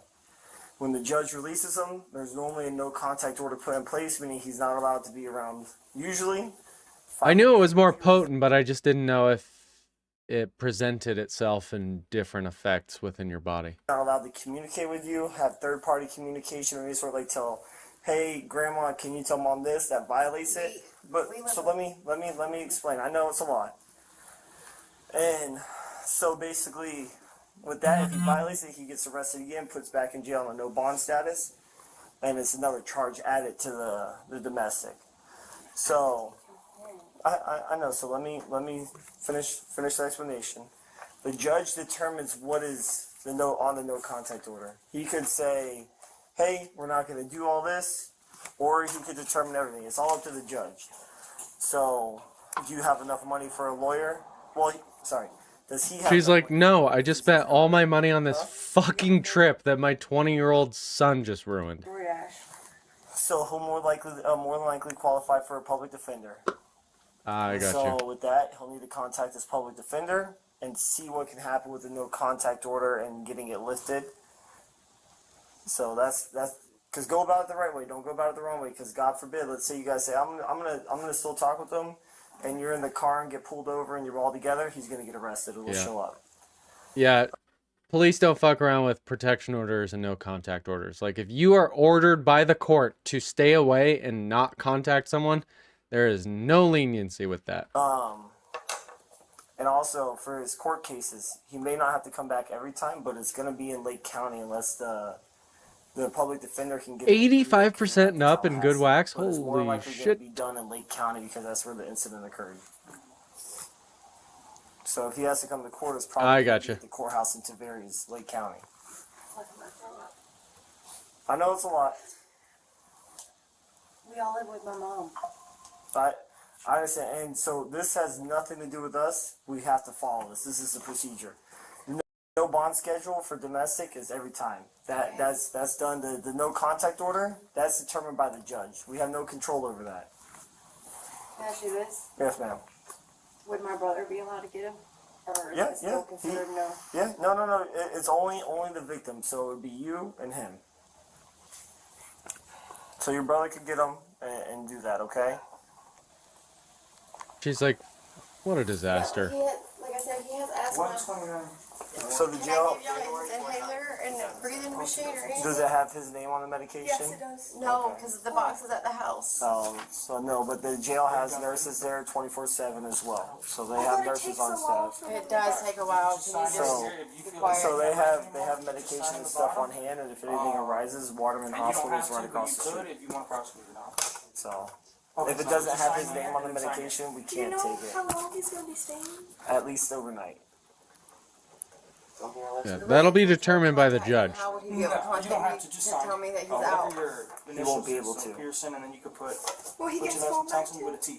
Yeah, he'll get all his property back. Yes, ma'am. Oh, okay. Yeah, but I would highly recommend him not call you guys, which also Minosa will tell him, because if he does, that's all a jail recorded phone call. And like he said, it's going to be another charge. Yep. So. Yeah. It may not be immediately, but if the judge issues the no victim contact, and again, the judge, I've seen it rarely happen, but the judge will make the no victim contact where like he can still communicate with family. The suspect was charged with 2 counts of domestic battery, as well as resisting arrest without violence. Holy shit!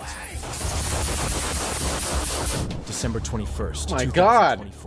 What a teaser that was!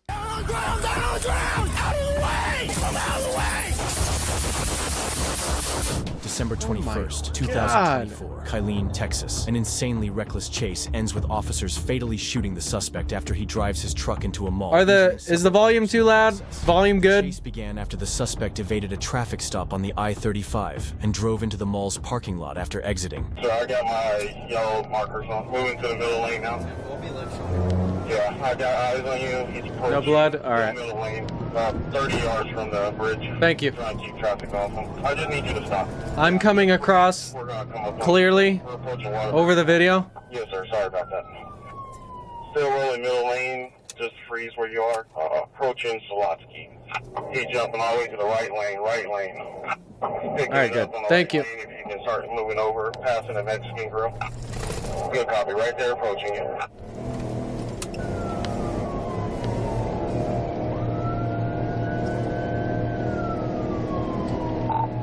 This black one with the 296, David Victor 60.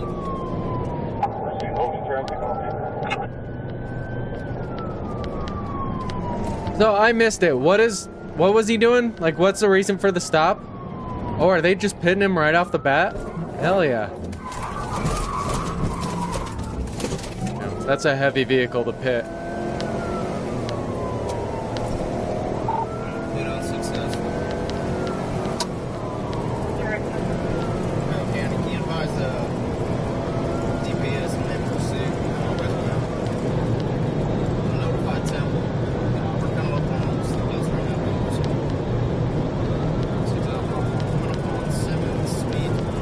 I would try to pit him again. It's wide open. Well, not anymore. Is this guy trying to... Right shoulder, speed 74.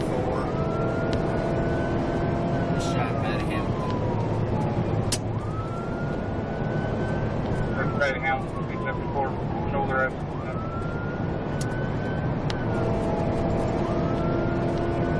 Yeah, that's so sketchy passing on the right like that.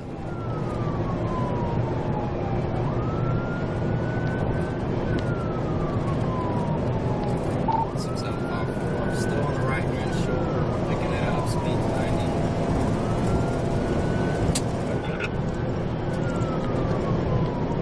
I've been up there on the shoulder. 28, 514, on the shoulder. Behind that approach, just 14.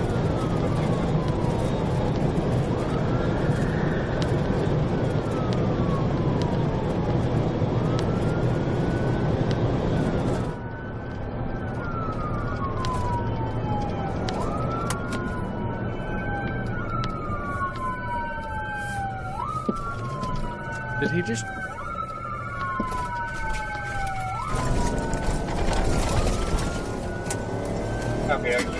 Yeah, no kidding. So this guy just drives through a mall? On the WS Young, north on WS Young. Yeah, he's like, I feel like driving through this mall. All parking lots and Ah, this is so sketchy with all these people, all these pedestrians. Back around here. I missed it. What's the reason for stop? Because this is sketching me out. I would almost discontinue the pursuit at this point if the original offense was not severe enough. Because, like, there's going to be a lot of foot traffic here. And you don't want to put people in danger.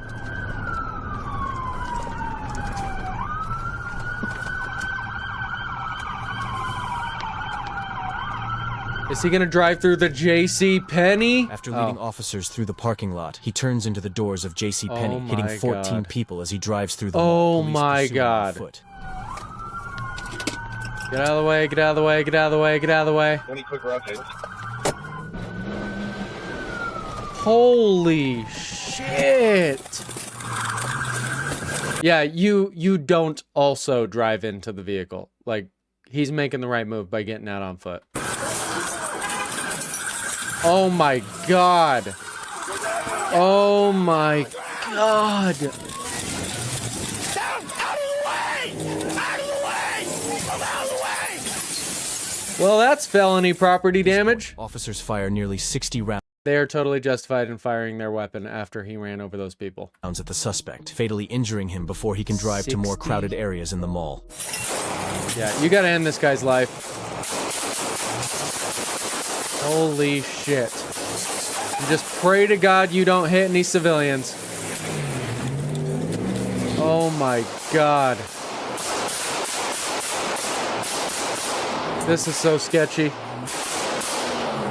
Reloading! Shots fired! Shots fired! Damn it. I wish I had not watched this. I wish I'd saved this for a main channel video. This is a great video, Southpaw. Could you imagine being in the mall going, what the hell is that noise? It sounds like a pickup truck. And what is that, gunfire? What are goofballs?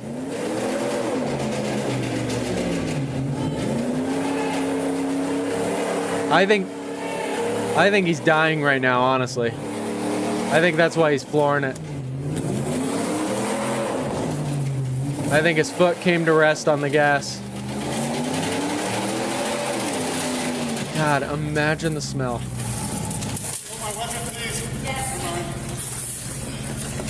Thank God kids weren't in this play area. Holy shit. Yeah, I guess I could watch it back, but then my reaction's not going to be as genuine. I can have cover if you guys have hands. All right. I'll hold your hands. Is it locked up? Hey, we have EMS on the way? Yeah, we got EMS.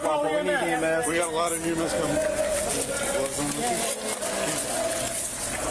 Clean Mall, J.C. Penney. Hookups on here? Suspect's down. Hey, who are you? EMT.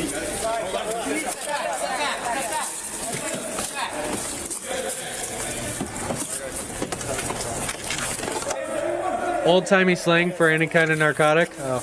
All right. No. Hold on. Hey, I'll grab him if we... Y'all ready? Let's go. Yeah, I've been trying to do that with the shorts I've been releasing. I've been taking some of the live stream bits and making shorts.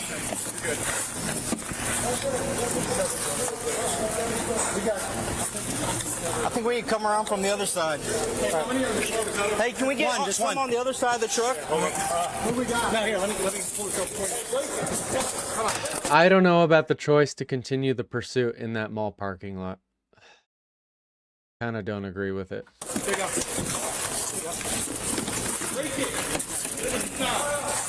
Is there somebody in there? In there? No, just him. So it'd be easier to get just one. It'd be easier to get That put a lot of people at risk. Hey, I think it's...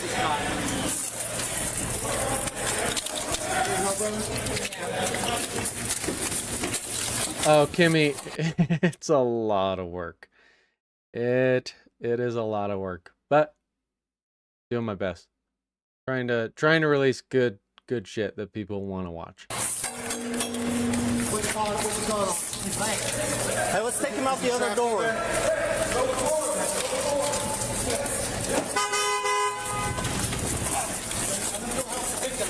All right.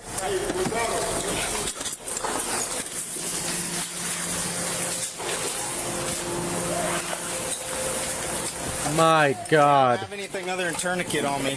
Can you imagine imagine the janitors coming in for the night shift going, what the fuck? How the hell am I? They just quit. Oh, Danny, thank you. You are too kind, Danny.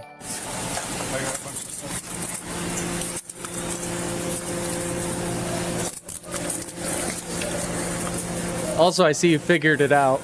Danny was trying to figure out how to do it the other night, and she couldn't figure out how to do it. Let's check the head first.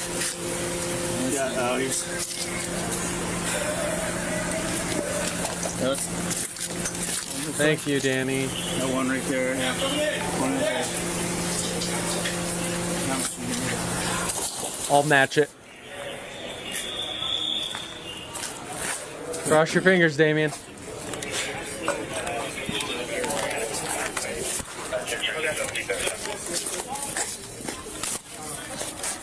Go have some coffee. Damn it!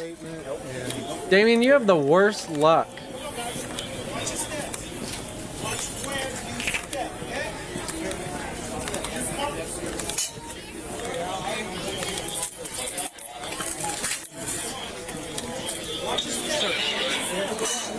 It's just, it's, what's crazy to me is they don't like prioritize who's consistently watching the videos, commenting, etc.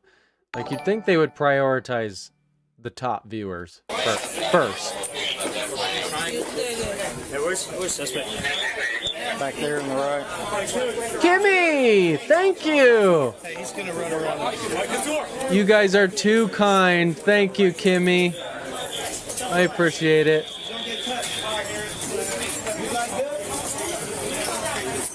That was John wild. Schultz succumbed to his wounds at the scene of the crime. Thankfully, no one who was hit by his truck suffered from fatal injuries. Wow. Danny, what are the dogs barking at? Else intentionally caused the accident. Oh my. What? That is not. And we think somebody else intentionally caused the accident. Oh my. What? That is not happening. Dad started a fight with us here. Well, it's like you killed somebody, but like they ain't no fun and games no more. We have to go back and see that. Of course. And that's kind of what I remember. He said we have to. It was kind of like excitement. On April 19th, 2023, heavy rocks are hurled from a passing truck until one smashes into the skull of a 20-year-old woman. But what investigators first assume is a prank gone wrong takes a sinister turn as they uncover the truth. First assume smashes into the sea. Heavy rocks are hurled from a passing truck until one smashes into the skull of a 20-year-old woman. But what investigators first assume is a prank gone wrong takes a sinister turn as they uncover the truth behind a cruel act of extreme indifference. Typical teenage boy stuff, right? Not really. The following is based on official police records. Just after midnight, deputies in Jefferson County, I'm here a lot, Colorado, so I respond to should assist already be a Broomfield member. police officers on a remote stretch It's all of right, Damien. roadway. One of these where a days we'll small get you. yellow car has crashed through a fence and come to rest in an open field. Inside, 20-year-old Alexa Lee Bartell is found deceased, slumped in the driver's seat. It's clear to deputies that something has smashed through her front windshield and into her skull, leaving behind a gaping 7-inch hole in the glass and brain matter splattered across the back seat. The devastating scene leaves her girlfriend Jenna in a state of shock. And put it on the phone. The phone cut off. So I thought her phone was dead. It probably hit the phone. Do you mind if I see what time that phone call was? Can you look at it? I don't want to look at it. Okay. According to police records, Jenna and Alexa's call abruptly ended Thank you again, at around Kimmy. 10:40 p.m. Thank you, Danny. I have her location on Find My Friend. Okay. And it was just in the same place. I'm sorry, but I sped really fast down here. That's okay. Boulder County deputies also respond to the scene, sharing that they were investigating a related incident that occurred 2 Oh, I miles see what you're away. saying, Damien. 2 vehicles had been struck by rocks after passing a truck traveling in the opposite direction. One rock shattered a windshield and injured a man's shoulder, while the other smashed into the radiator of the vehicle that had been traveling behind him. Press through a full-clip search for that rock. Because I bet you... There are no normal people here. Well, I Dutton! mean, you see the tracks coming off the Welcome! hill. Yeah. So, Good to have you, Dutton. For sure. She would not come all this way. Your membership was gifted by Kimmy. Pac-Man. Yep. There's no way. Well, I'm thinking the rock came out the back. Always nice to see new people. That's why. Welcome, Dutton. But with a large area to cover and darkness working against them, it won't be easy to find. Meanwhile, after arriving at the scene, Alexa's mother struggles with the emotional weight of being kept at a distance. We can't right now. I'm very sorry. They got to take pictures first. Yeah, and I understand That would be hard. and I do appreciate your request. Just we're trying to preserve the scene so that we can get the Dutton, do you guys get notifications when you're gifted a membership? That's awesome. best I love that. representation for it. So I'm sorry we cannot do that. So. But it's the reason the scene has to be preserved that leaves Alexa's family reeling. What we're looking at this as Awesome. I love homicide that. investigation. Perfect. That makes me happy. Welcome. Because of what happened, and we think somebody else intentionally caused the act. Oh my God. Dutton, did you subscribe from a short or a long form video? That's the only information I can give right now. So that's why we want this to be very slow. We believe this is more than a car accident. When a man contacts police to report criminal mischief, deputies identify their 4th victim of the night. They arrive at his home to observe the damage and question him in the hopes of uncovering any potential leak. Can you imagine the mindset you got to be in to just have these massive ass rocks and just chucking them out the window at the cars behind you?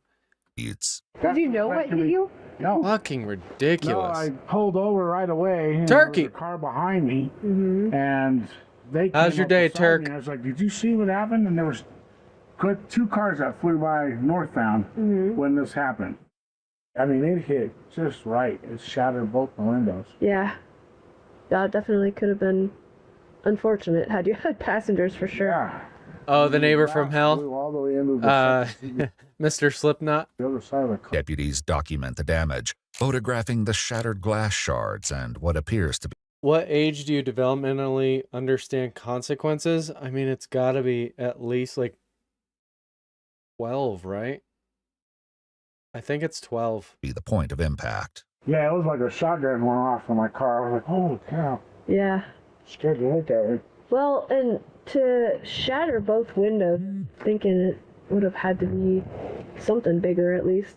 The incident draws chilling parallels to a 2017 murder in Michigan. I remember this. Where multiple teens were convicted after a rock thrown from an overpass smashed through a vehicle's windshield. Upstate South Carolina. Given the similarities, the deputy... Welcome in, Dutton. Good to have you, good sir. if it's kids, they don't make good choices, and unfortunately, their choices, they made some extremely poor ones. I was like, it's not that these kids were being out to hurt people. They were just... How many cases are there of dumbasses throwing rocks off of the overpass? Because they just referenced that one from 2017, and now you're referencing another one. You can't hear anything? Doing things like in the same realm as mailbox baseball. Yeah. Except they were just throwing in rocks at cars. And they don't. They probably have no idea. You guys can't hear?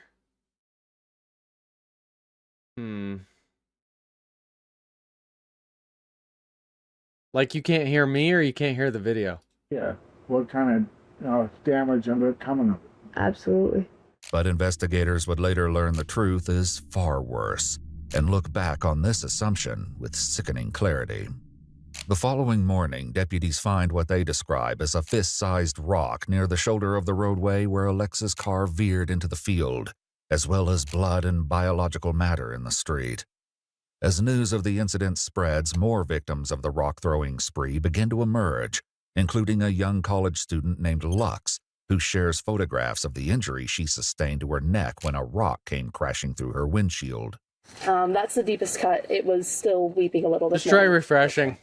But other than that, there's no permanent damage. Yeah, that's the rock. Where did the rock actually, did it come in the front? It came in the front, and something else must have hit the back, is our theory. Where's blew out your back window? Junior Mints! The My rock favorite. is still in the car. The Right, rock, but I mean, yeah. your back window was broken out by this whole incident. I'm not sure if it was the same rock or a separate rock. But I mean, I'm not. You started with a windshield, and I did. after all this, I did. Okay. You know, I think the freakiest part of this whole thing was continuing to drive down that dark road with hearing the windshield break apart. I would immediately pull over. You're okay.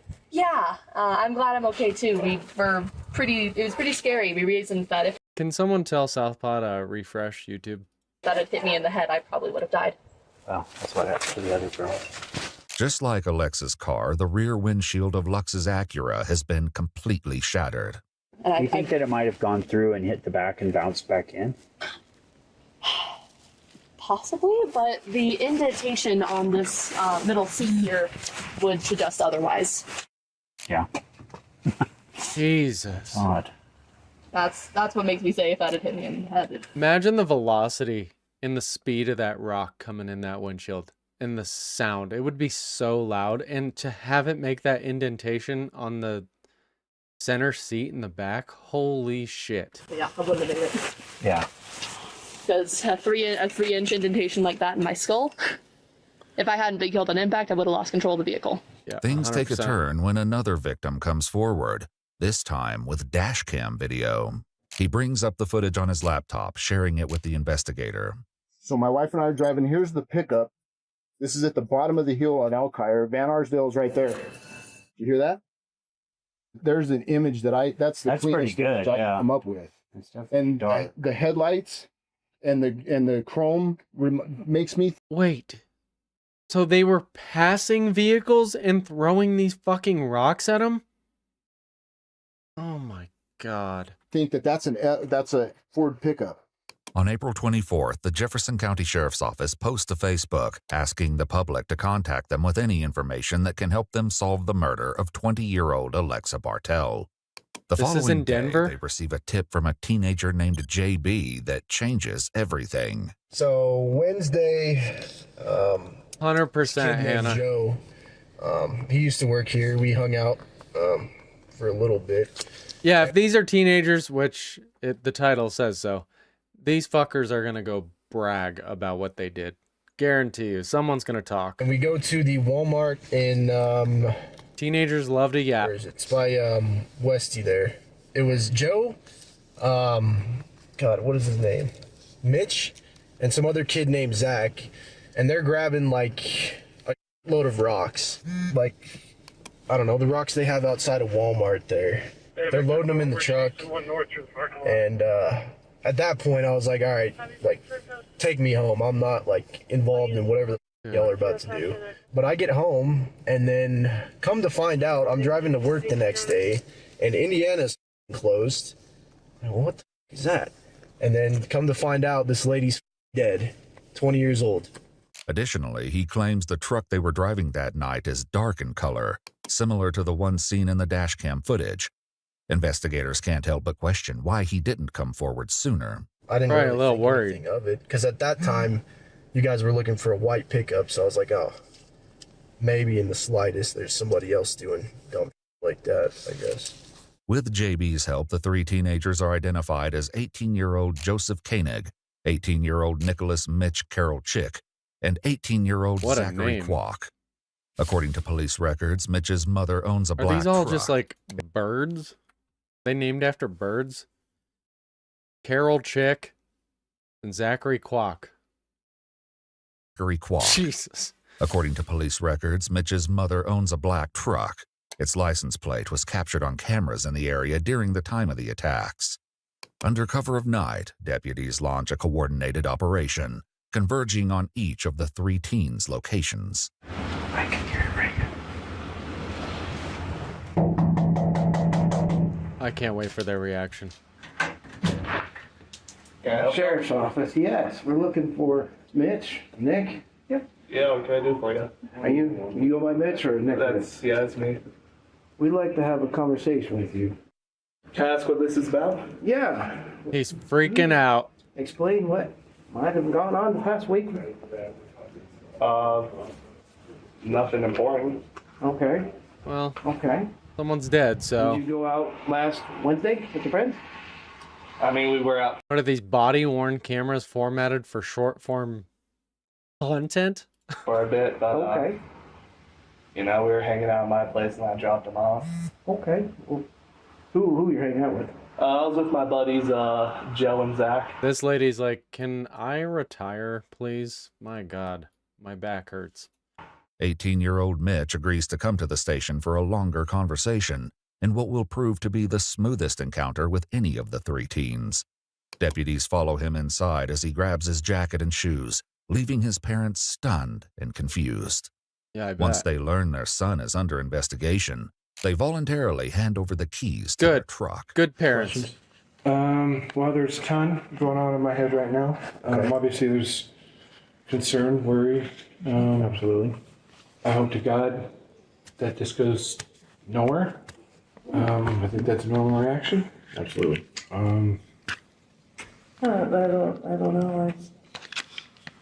Mitch is then placed in handcuffs outside and led to a waiting cruiser. With one suspect down and two to go, deputies knock on the door of 18-year-old Joseph Koenig, but his arrest won't come as easily. Deputies quickly learn that to reach Joe, they first have to get through his father. Hey, Sheriff's Office. Hi, sir. Are you Mark? Yeah. Mark, I'm investigator came with the Sheriff's Office. Do you mind if we speak with you for just a couple minutes? Yeah, what's it regarding? I was hoping to speak with Joseph, actually. Is he home? Yeah, he's upstairs. Okay.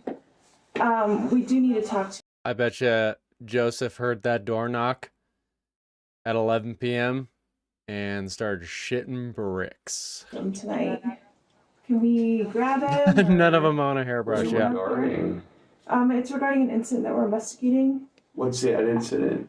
What happened? It's an ongoing investigation, and I do need to talk to Joseph about it. Mark heads inside and returns with Joe moments later. Hey, Joseph. I'm investigator Kim with the Sheriff's Office. How's it going? How's it going? Good, thanks. Hey, we were hoping you could come chat with us for a little bit.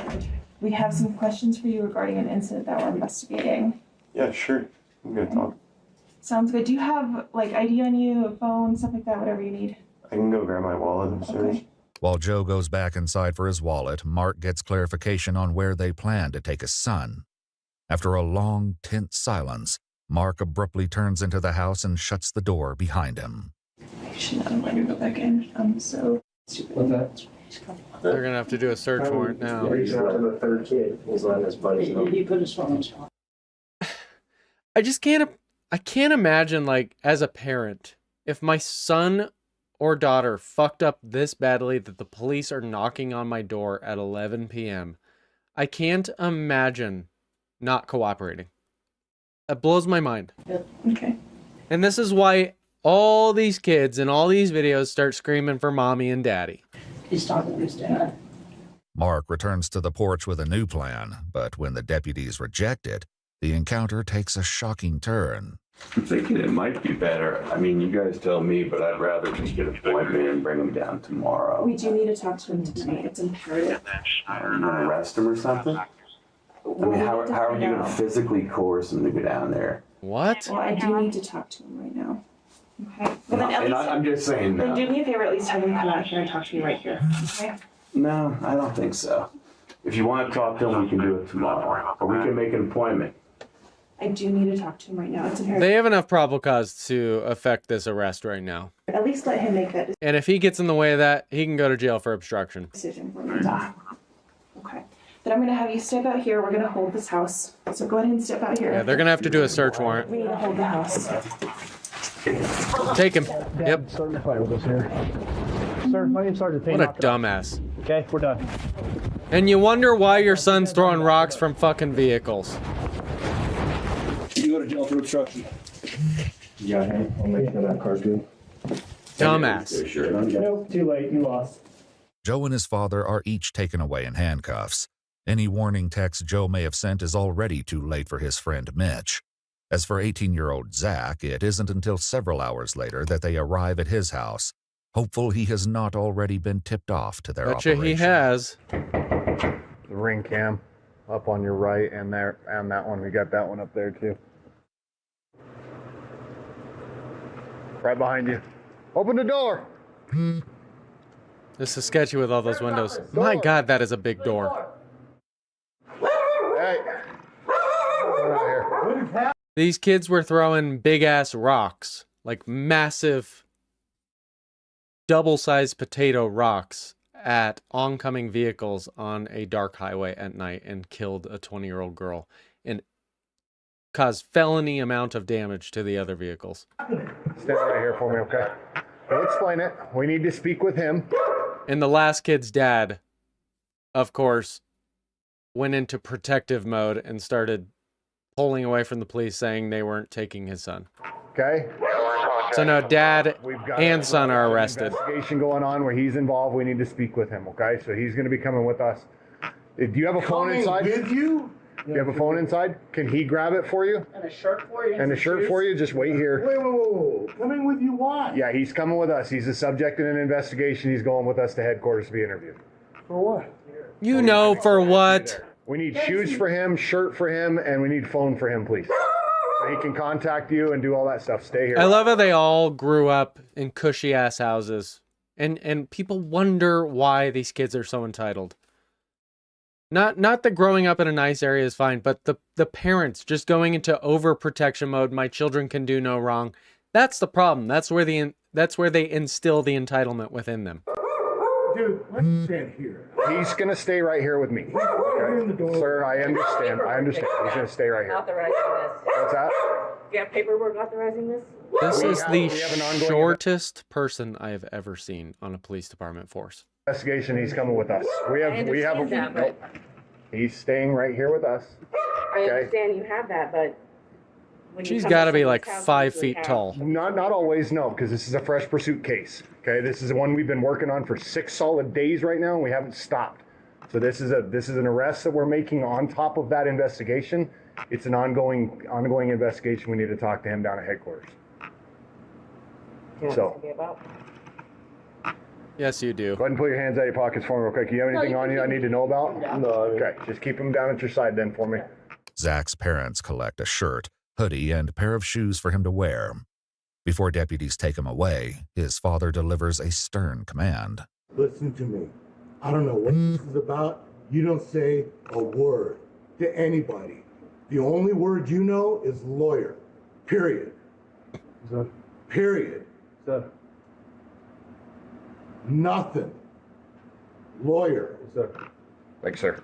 Okay, well, he's still going to jail. What is this? Why buddy. is all of this happening? We can explain it later. Come on with us. Come down here. Follow them. When are you guys taking him down? Yeah. Okay. With all 3 teenagers in custody, investigators begin the challenging work of piecing together what happened the night Alexa was murdered. Joseph? What's going on? Is it okay if I call you Joe, or what do you prefer? Joe's cool. Joe's cool? Yeah. After confirming his identity, investigators So smug. gave Joe his Miranda rights. Now, do you understand each of these rights? I explained them to you, right? And having these rights in mind, do you... Yeah, no, I agree with that. I agree with that. But like, just the dad fighting the cops, like, really? That's how you're gonna solve this? That's how you're gonna get answers? Talk to me now About the throwing rocks at the cars. I'd prefer to have a lawyer with me. Okay. Just, I don't like talking to law enforcement because I don't really know what I'm talking about, but... Okay, no, I mean, that's... Yeah. But you know what you did. You're right. Joe is left to nap in peace, forcing investigators to turn to Mitch and Zach for answers. After his Miranda rights are read, Mitch agrees to explain what happened that night, but first, they give him the opportunity to ask a question of his own. I'm just kind of wondering, just kind of how this all connects back to us. Okay. Well, why don't you tell me kind of what your role is, right? So we start at the beginning of the event and then tell me just like everything that happened. Do you think any of the parents are going to protect their kids once they learn all the details? So, Zach had this idea to go throw rocks at cars. It's really that simple. Not even rocks. Like massive fucking boulders almost. So, Joe was driving my truck. I was in the passenger seat, and then Zach was in the back seat. Why would he be driving your truck? I don't even know how he brought it up or why, but like, I don't know. We just... They're also smug about it. With it. Because you can't tell me they didn't learn that the 20-year-old girl died as a result of their actions. You can't tell me they don't know about that. They probably were following the news. They know exactly what happened to that 20-year-old girl. And for him to sit here with a little smug-ass punk smile on his face. Stupid and bored. Really shouldn't have, but we did, so. Okay. Tell me a little bit about Zach. I met him pretty recently. Like, I'd say probably my first interaction with him was like a month ago. We, met up via a mutual friend at the Grizzly Rose. Mm-hmm. So that's kind of how... Something tells me nothing good happens at the Grizzly Rose. We met him, and then, I don't know, I'd say like a week ago is probably when we started like really hanging out with him, maybe a bit less. An investigator sits down with Zach in hopes of learning more about him and corroborating Mitch's account, but the interview quickly gets off on the wrong foot. So you just turned 18, right? Yes. Do they always have investigators, or what's your title? Yeah, this was in Denver. Yes. Your title's investigator? It is. Are you guys always working at 2:36 in the morning? Only when we have to. We are interviewing concerning a homicide. Before you ask any questions, you must understand your rights. And you agree to talk to me now and ask questions? Sure. Okay. Homicide? Mm-hmm. You think I killed somebody? I don't know. I don't have the answers yet. I've been piecing this together for a very long time. We're only 3 hours from Denver. I know. And I know you're involved. To what degree you're involved, I don't know. And that sounds like a gay bar for sure.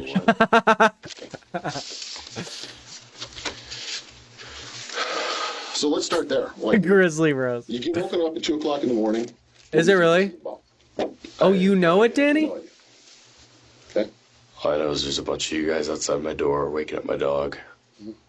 While Zach remains unforthcoming, Mitch continues his story of what happened. He just started like throwing. Have you been there? Parked cars at first. Also, how is an 18-year-old allowed to go into a bar? And then he started throwing them at cars that were oncoming. And who was throwing the rocks at the parked cars? It was Zach, yeah. Okay. He was, for the most part, the only one doing it. Okay, for the most part. So who else was doing it? I'm not gonna lie, I threw one, but I completely missed, so I just... How do you know you missed? Didn't feel right about it. It's something that I've never done before. I didn't feel right doing Yeah, oh, your poor But dog. when Zach is asked what he was doing that same night, he claims he was sick and at home watching television. This kid's gonna be the biggest piece of shit. Morty. I never made it past the second season, but all right. Tell me the name of a character. Like one of them. The little guy who looks like a breadstick. I have no idea. It's the Pickle Rick that I always thought was amusing. But I was trying to bull you. I was trying to see if you're lying to me or not. I told you at the beginning, I don't want to lie to you. I'm not here to lie to you. My dad. And I know you're not here to lie to me too. His constant drinking of the cup, big indicator that he is very uncomfortable. Right? And I just want to understand what happened. And I know you were there, and I know you can tell me you're there, and I know you weren't sick. You know I wasn't sick? He is so smug. How do you know that? I'm not going to answer your questions unless you answer mine. That's all. I'm trying to help you out here, man. No, you're not. No, you're not. Meanwhile, Mitch continues, sharing that he was in the passenger seat. Joe was driving, and Zach was sitting in the back. The only thing that doesn't make sense to me is why is Joe driving Nick's car? That's weird. It was then, he explains, that Zach took things too far. While we were going down, I heard Zach roll his window down, and I kind of said to him, are you really going to, throw it at someone coming towards us, someone moving? And he didn't really say anything to that. And did he? Yeah. He threw, 4 or 5 while we were on 93. Look how big those are. If he hit a car each And time. you gotta consider, if this is a highway, they're going at least probably 60 miles per hour. And then you add the other vehicle going 60 miles per hour. And then you add the velocity behind the throw. That is going to be a speeding projectile coming through your windshield. There's no dodging that. Okay. Did he throw 4 or 5 all at one car, or was that? That was spread out. Okay. What were you guys doing while he was doing that? How would he throw all 4 or 5 at one car? Does he have a rocket launcher arm? Me and Joe were kind of just we weren't really talking. We were just kind of exchanging glances. It was just kind of confusion, I guess. Still locked in a stalemate with Zach, the investigator seems to lose his patience, finally divulging a clue. You're going to have to help me out a little bit, man. What time did Mitch pick you up? Mitch, K. I'm helping you out, you help me out. We're not going to play this game all night. We're not. Either you start answering questions, or you can make that look on your face and... No kidding, Turkey? Just move on. I don't know. I met Mitch, a month ago. Okay. Look how often he's drinking from that cup. Going anywhere, doing anything, just chilling. Or... Cars and sex. Typical teenage boy stuff, right? Yeah. Zach admits he knows very little about Mitch. I can't and stand the this only kid. thing he knows about Joe is his last name. What else you know about him? Anything would be helpful. You don't already have him? I don't have any answers. No? You didn't get anything from Dumb and Dumber? What do you call that? Have you met the two? Are they just, not smart, or they make bad decisions, or... They're probably both, but I think Joe's actually a little slow. As Mitch continues, what a cool guy he Zach is. Through every single rock he collected, until there was only one remaining, and Alexa Bartel's small yellow car came into view. It was at that point that he threw the final rock he had through the windshield, and that was the fatal one. Yeah, that's what I'm saying, Damien. Are they named after, birds? Bird noises? Can't make this shit up. How did you know that it hit the windshield? I went back later, and I saw that the windshield, there's, pieces of glass all over the road, and I don't know, I just had a gut feeling. But a gut feeling doesn't quite explain his knowledge of this detail, and it won't be long before he shares the horrifying truth behind it. How long were you going to let that kind of activity go on in your truck? Obviously I wanted to stop it, but it's just a difficult situation to face. No 'Cause obviously he was consequences? gonna do it to us. Was it a small town turkey? To someone. That doesn't to surprise someone's me. vehicle or throw it at someone oncoming. What's he gonna do to me? When It's so crazy to me that someone's status or wealth can get them out of trouble. Like, why is everyone not painted with the same brush? Why are we giving certain offenses or certain sentences to some people, and then another person can do the exact same shit and get off scot-free just because they're wealthy or who they know? It's complete horseshit. I'm sitting 3 feet from him, and I'm like, "Hey, stop that! Get out of my truck! Walk your ass home." Okay. So it sounds like you have the words for something to make that stop. You had a visit from the FBI turkey? At least for me in the moment. What? Like I said, I'm hard with confrontation. After the fact, I could tell the goal was to destroy stuff, damage stuff. What was his reaction when he hit the cars? Excitement. It was really off-putting. What a sadist. And then when he missed the cars, he was disappointed. How did you know he was excited or disappointed? He'd yell out, he'd cheer, when he missed the cars, he'd be like, "No, I was so close." Mistaken identity. It was just strange behavior. I guess it's really odd to see in the moment, like this odd sense of accomplishment, I guess. This is definitely the smartest one in the group. Exclaimed when he hit them. What did I do to warrant this? What do you think you did? God, I cannot stand this fucking kid's smugness, dude. A girl is dead because of your actions, and you're sitting there with a fucking smile. And he's testing, trying to get information from the investigator, asking him questions, testing him, sitting here with a fucking smile on his face. Like, bro, you're not that guy. Like, you've taken 90 sips of water in the last 10 minutes. You obviously know this conversation's going somewhere, and obviously those two are involved. Oh, yeah.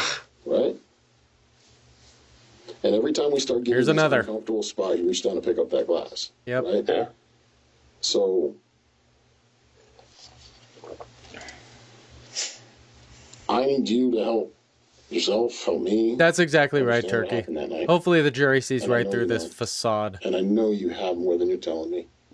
This kid's a pussy. Help me out.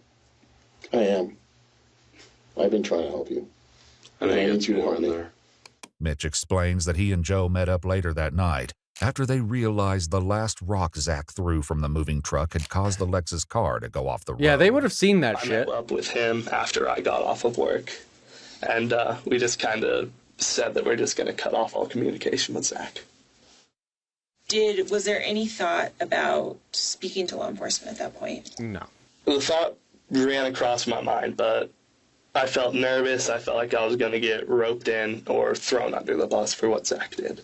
As the investigator seems to reach the end of his patience with Zach, he finally divulges more information. But Zach's response is about to challenge everything they've been told so far. You want info? Here's He's going to pin it on the other two. info.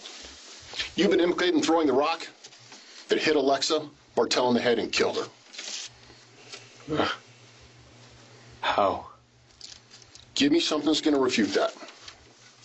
There's the cup again. Okay? Because I think it's true. I think you guys are all been running around. I've given you the opportunity to tell me a story that fits. And all you're giving me is just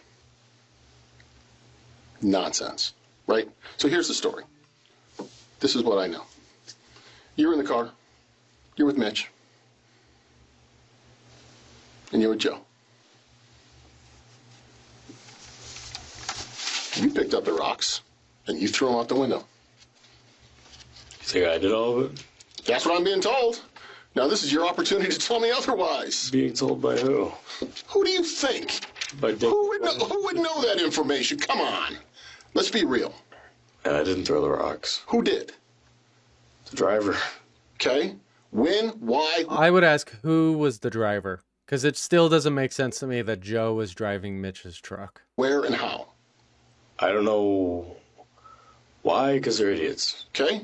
But I just sit in the back seat and watch them do this, and they laugh about it. I was like, oh, okay. Okay. I cannot stand this kid. Not a single stone was thrown by me. However, the accusation naming Joe as the one who threw the rocks comes as little surprise to investigators. God, even the way he holds his cup is just so fucking annoying to me. When JB first turned the trio in, he warned them that Joe had a dark past. He has a history of doing like that. Yeah, we're just... I've actually witnessed him do it a couple of times. Just vandalism, just causing chaos. Like, I've asked him before, I'm like, you know, why do you go out and break and do that? To cause chaos, he says. Fucking sadist. Killed somebody, but like, it ain't no fun in games no more. But what Zach reveals next makes it seem as though a game is exactly what it was, with unsuspecting drivers reduced to moving targets. Could you imagine being on a dark-ass highway, a 2-lane highway, and that shit comes through your fucking windshield? There would be zero time to react. Mitch would use, like, I guess marine terminology. Like what? Like contact right, contact left, fire, stuff like that. Okay. How did Joe respond? Throw a rock. He also claims that it wasn't just him who picked up rocks at the Walmart, but all three of them. God damn it. Rocks in my sheet. That's ironic. Where did those rocks go? Where did they go? Where did they go? In the car. Well, until we started driving, I had them at my feet, and then I started handing them up to Mitch. Okay. Because I didn't want to have anything to do with it. Then why were you with them? Not having anything to do with it. If they're not by me, you know. No, you're supplying the ammunition, you dumbass. Not doing anything with them. Okay. There's the water. Stupid crime. Yep, a crime. Yeah, it is. But while Zach downplays the severity, many are left to suffer the horrific consequences. There was glass in my eye, in both eyes. I was able to rinse some of it out with saline, and the remainder came out overnight. Like there was some glass in my eye crusties this morning. Now that Mitch is committed to his version of events, investigators prepare to push back, armed with evidence. You have a long road trip tomorrow. Dude, I'm thinking about the same shit. Like, I'm going to think about this driving at night. He doesn't yet know they have. Is Joe your best friend? Yeah, I'd consider him so. Those two are like this. Okay. Has there been any other incidents where there's been damage to other people's property? Like, right, like mailbox baseball, throwing little things at cars. Yeah, new fear unlocked things, for sure. Paintball, like, I don't know, baseballs through windows. No, nothing like that. Okay. Would it surprise you if Joe was doing stuff like that? It probably would, yeah. Okay. Probably. I like to think I know him pretty well. Okay. So you said it probably would. Why just probably? I mean, obviously I'm not with him 24/7, so I don't know what he does when we're not hanging out. Yeah, but you know what type of person he is. I wouldn't imagine him doing something like that. Okay. Though Mitch paints Joe as harmless, a teen who has known him since middle school describes a far darker persona. And this is the one that lawyered up. He made your life horrible. Like, he's a huge bully, has no feelings of remorse towards anything that he does that affects other people. He had a history of even throwing rocks when the houses were still getting built. He's always been off, and I kind of noticed really how off it was that he continued doing things while everyone else was maturing and starting to not do as much of these stupid, destructive things. What do you think causes teenagers to get to this point? Like, what do you think brings someone, specifically teenage boys, to that decision to throw rocks from their vehicles, massive rocks at oncoming cars? Just stupidity, not thinking about the consequences, sadists, like, what do you think? He continued to do them. So he did put on a facade that was very like a facade that was like super good at concealing who he truly was. So he could be charming. Yeah. And sociopath. That was one of the things that only people who were close to him really could. But like at face value, like all of them, great house, big houses, parents that protect them. Like at face value, it doesn't look like they've had a very, very tough. Obviously, we can't know everything, but holy shit. Like we've all gone through shit. But a lot of us, like, we know morally right from wrong, and it just doesn't seem like they do. I think Mitch does. We don't really know about this kid because he lawyered up. But Quack obviously is fucking insane. Get past and see that, oh, there's something more going on here. Yeah. Do you recognize anyone in that image? Yes, I do. Who do you recognize? That's Joe. That's me. Okay. When was that taken? A month ago. Okay. Roughly. Yeah, true. What are you Turkey. True. That's a statue head that we bought off of some dude. Okay. What did you do with it? We dumped it in a dirt lot.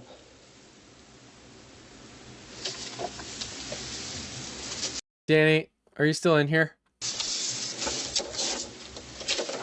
When I blow it up, it doesn't print very well. Do you recognize any vehicles in that picture? That looks a lot like my Dodge. Is there anyone else? This kid, Mitch, reminds me so much of your brother. So much of your brother. I don't know what it is, just the way he carries himself, the way he talks.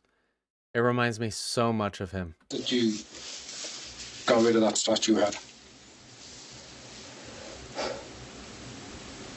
I didn't really want to throw Joe under the bus like this, but I was driving, he was in the bed of the car, and he threw it out of the truck. It was in, that truck. Okay. So, a couple of things we've figured out in the last few minutes is you adamantly told us from the very beginning that neither you nor Joe have ever done anything. And the weird kid tendencies. And this was all Zach, because you would never want to damage someone's property. Right? Yeah. And yet a month ago, without Zach's involvement... And I hate to say it, like I could see him hanging out with these types. I really could. Before you even knew Zach, you were throwing things much bigger at cars. That's just so sad that status can just get you out of bullshit. Also, you can tell all the stories you want, man. We love them. That's correct, yeah. Trenchcoat boys. Should we believe this is Zach? You have no reason to. So why lie to us? They would Why are we bully playing him. this game? I want to cover for my friend. Obviously, like I said, he's the closest person I have The lady to is me. dead. Time for covering your friend is well gone. Well gone. What accent is A that? family don't have a daughter. But Zach's callous description of the moment of Alexa's death does little to show remorse. It was big. You ever heard of railguns before? Mm-hmm. It sounded like something like that, like a railgun hitting concrete at 1,500 miles an hour. And then after we're driving away, and they said some stuff, and never leaves us. Don't let him pick up any of the rocks. And blood brothers now type. I was like, okay. And what happened next adds another layer of cruelty. We turned around, and then we saw it, and then we turned around again, and it was on the side of the road. What's UL? And Oh, UK. I remember Zach did take a picture of it while it was down in the ditch, while we were still moving. You can only pick them up. Tell these guys about the dog that you watched that tries eating the rocks. I take a picture of it because I thought they would want it. Who? Mitch or Joe. According to Zach, he deleted the memento soon after. Despite seeing the devastation they caused, none of the teens attempted to check on Alexa's well-being or call law enforcement. Dude, the trophy, that's very homicidal. Like, wanting a trophy. Quack is insane.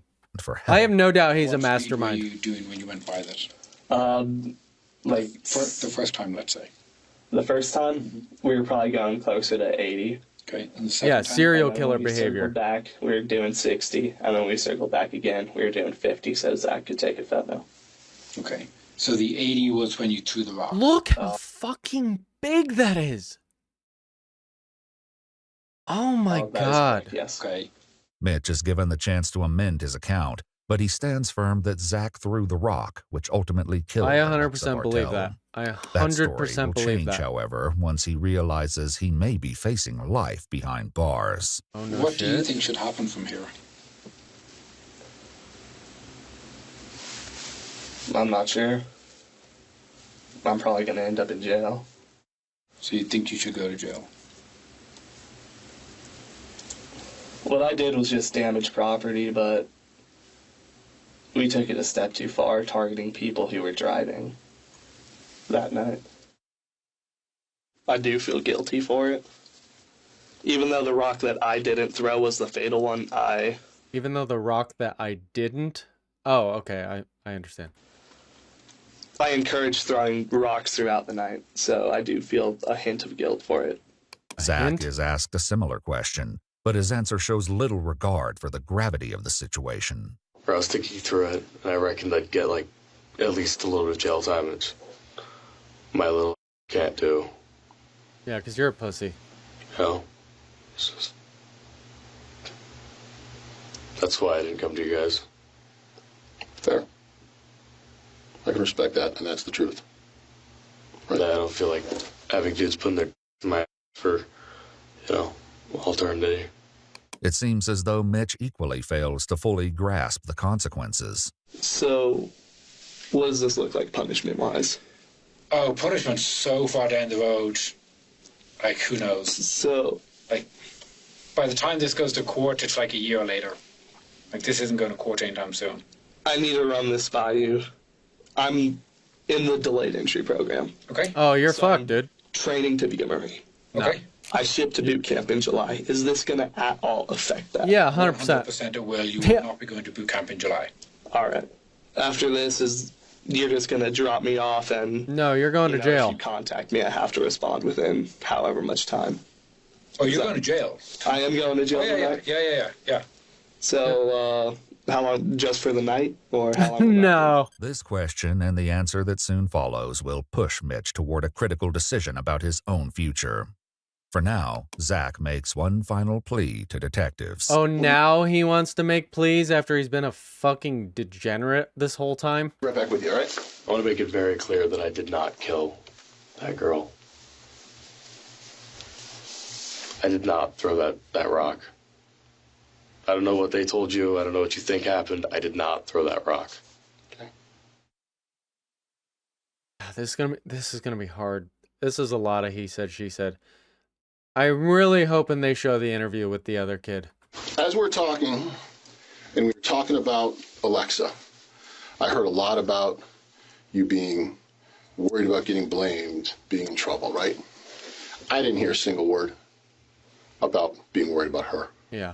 So there is a subset of first-degree murder that says you have an extreme indifference to human life. And that is exactly what you guys demonstrated tonight. Yep. So at this point, you are I'm arrested. so glad this investigator is pointing that out. First-degree murder. You're going to be booked into jail. And you're going to have an opportunity to get to serve the charges. And this is not a bailable offense. Okay? Do you have any questions for me? Okay, go ahead and take 100 more drinks of your little cup. No, that's good. Yes or no? All right. Do me a favor, stand up. That down there. Face the wall. As for Joe, he's roused from his nap and also placed under arrest. Because of your involvement in this incident, you are being charged with first-degree murder by showing an extreme indifference to human life. Okay? Each teen is handcuffed and taken to jail without incident. Oh yeah, they all played a role in this. They're all guilty. Oh shit. Who is overseas in Germany contacts law enforcement after attempting to reach her husband and son to no avail. I can tell you is they are okay. Your son was arrested on murder charges, and your husband is in our jail on obstruction charges. Yeah, your husband's an idiot. Okay, sorry. It's okay. I understand this is not the best phone call for you to receive. I know you've been trying to get a hold of us. We've had an ongoing case. I don't know if you've been following social media. Yeah, they're all accessories, Michael. So 100%. it was in reference to the incident with the rocks being thrown through the cars. Your son was involved. Oh, God. 9 months later, Mitch returns to the interrogation room with his attorney and one of the prosecutors on his case. Under a proffer agreement, he revises parts of his first interview. He now admits that all 3 teens took part in throwing rocks from the moving truck at passing cars. It felt wrong going against a person versus just going after a car. Who do you think's in the fucking car? It's not an unoccupied vehicle driving itself.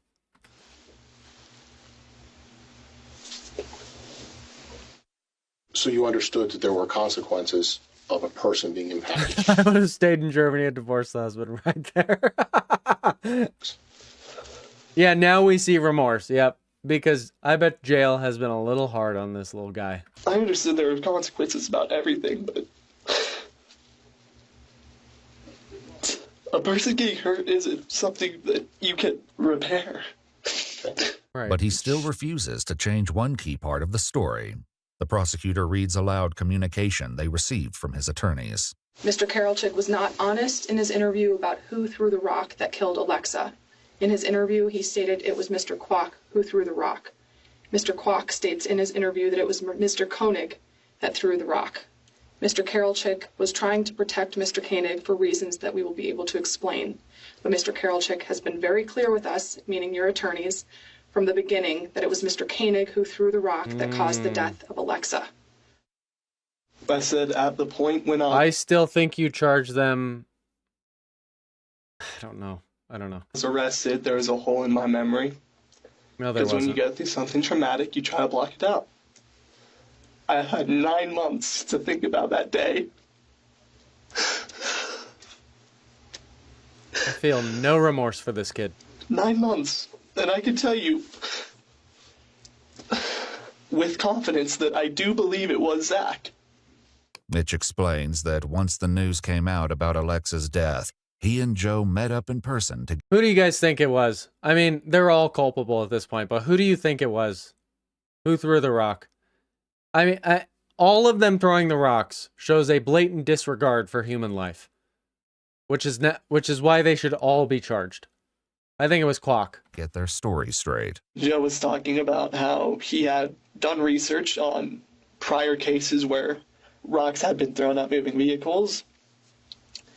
And he was saying it was a 50-50 chance that we were going to get caught and that we shouldn't talk to I'd the be cops. going through their phones. And no matter what, we would be fine because we didn't throw the rock that killed Alexa.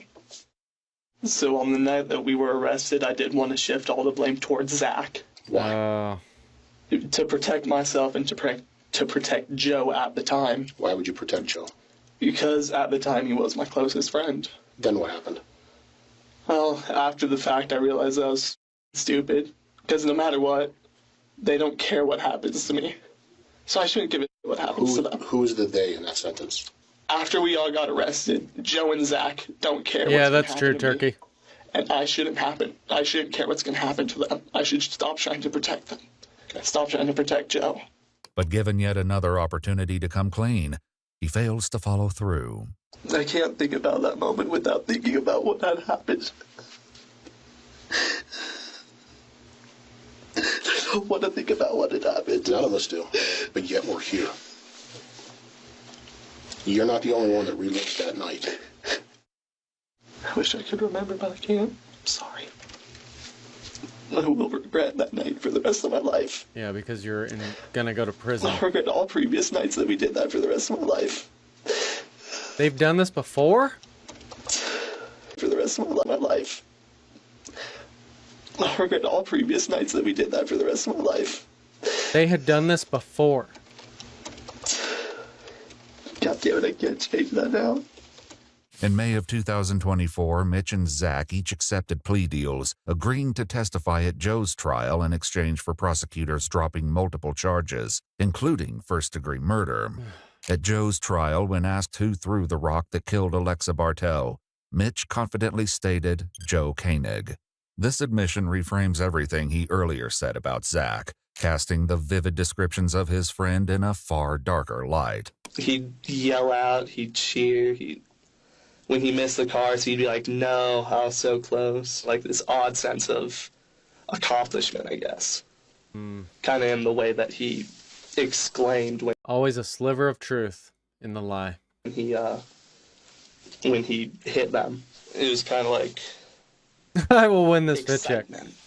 Nicholas Mitch Carroll Chick pleaded guilty to second-degree murder and attempted first-degree murder with extreme indifference, along with a violent crime sentence enhancer for causing death or serious bodily injury. He received a cumulative sentence of 45 years in prison. Zachary Kwok pleaded guilty to first-degree assault with extreme indifference, second-degree assault causing injury with a deadly weapon, and attempted second-degree assault causing injury with a deadly weapon. He received an aggregate sentence of 32 years in prison. Following his jury trial, Joseph Koenig was found guilty of first-degree murder with extreme indifference for the death of 20-year-old Alexa Lee Bartell, 5 counts of attempted first-degree murder with extreme indifference, Give him life. 1 count of reckless endangerment, 3 counts of third-degree assault for knowing or recklessly causing injury, 6 counts of attempted third-degree assault knowingly or recklessly causing injury, 1 count of attempted second-degree murder, and 2 counts of attempted reckless manslaughter. He was sentenced to life in prison without the possibility of parole, plus an additional 60 years. As for Joe's father, we're unable to confirm whether Mark Koenig was formally charged with obstruction or sentenced. According to a Facebook post, Alexa's mother Kelly continues to celebrate her daughter's life by supporting and raising funds for the causes she loved the most. She writes, "We're choosing to focus on honoring her the way she lived, with kindness, love, and a whole lot of fun." Good for her mom. If you'd like to see select new videos early and help us keep uncovering case files that rarely come to light, you'll find extra... I love that Joe's dad was the one that pulled away from the cops. Like, gives huge insight into why their son is an absolute sadist. Let me pull this one up, Aaron.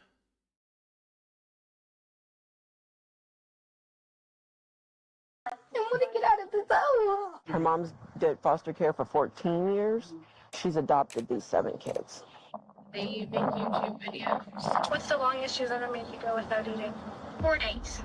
Straight 4 days. No food and no water? No food, no water. Oh my God.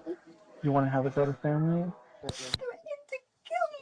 With over 800,000 subscribers at its height in 2019, the Fantastic Adventures YouTube channel is a showcase of wholesome family entertainment in the digital age. But as I vaguely remember hearing about this.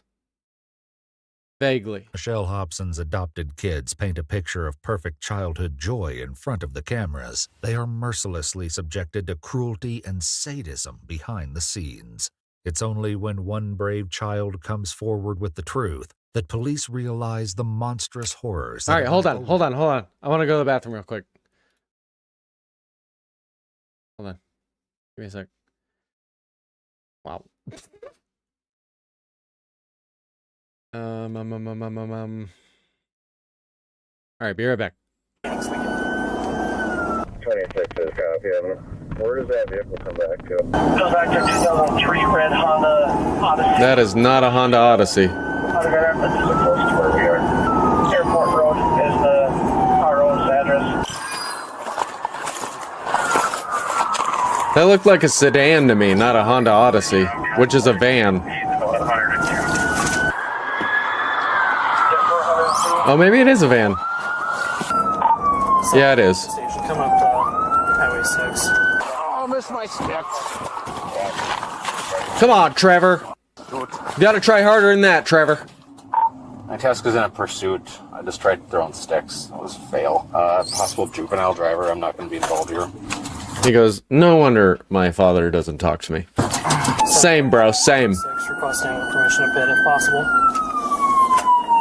Yeah, you're certified. Good. 10-4.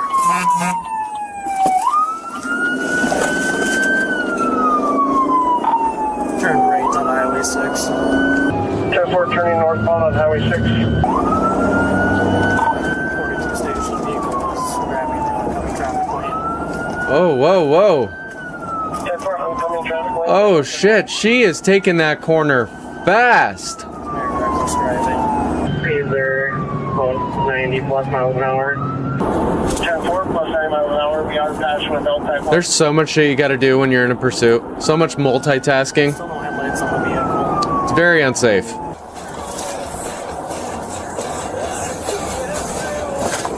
A fun fact, I had a Spotify playlist specifically for police pursuit.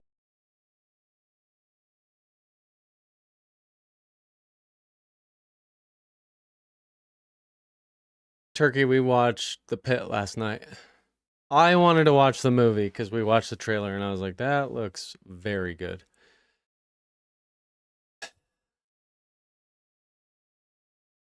In this house of misery. Names of all children in this video have been changed to protect their identity. On March 13th, 2019, yeah, it's very good. Police in Maricopa, Arizona field a call from a young woman named Megan who wants to file a disturbing report. Please note that all suspects charged with a crime are presumed innocent unless and until proven guilty in a court of law. Okay, and what did you want to report? Child. I guess that sums it up the best. Okay, is your child involved, or is it something that you know that's happening to someone else's child, or? It's my sibling. It's my little sibling. Oh, okay. Yeah, it's my family. With these dreadful words hanging in the air, the dispatcher arranges for officers to meet with Megan and her sister Jordan outside the Maricopa Police Department. The responding officers quickly realize that this isn't just about one child. So it's 9 people in the home. 2 are 2 adult brothers, and 7 are foster kids. Oh Her my mom's God. been in foster care for 14 years. She's adopted these 7 kids. Megan explains that her adopted sister Stacy has made some shocking allegations. With cell phone in hand, Megan began recording Stacy's story of brutal mistreatment at the hands of her adoptive mother, Michelle Hobson. And when was this video taken? Today. Today. Okay. Where she locks me in a room with only underwear and tank top. It's so sad listening to these kids recount horrific details with such just a natural joy, a natural buoyancy in their voice. It is so fucking sad. Give me a blanket. What kind of room is it? A closet, and it's a tile floor. No carpet, just an empty green room. How many other people sleep in there? 3. That room is in your house, in the house. It's in my mom's bedroom, like a sleep bathroom. She got all the carpet ripped out and put in tile for it. Is there a lock on the closet? She doesn't let us eat for at least 2 days straight, or maybe more. No food and no water? No food, no water. Do you get to go to the bathroom whenever you need? No. Once I had to pee, and she locked me in that room because I did something, and I peed myself because she didn't let me go. Does she like that to everyone? Yes.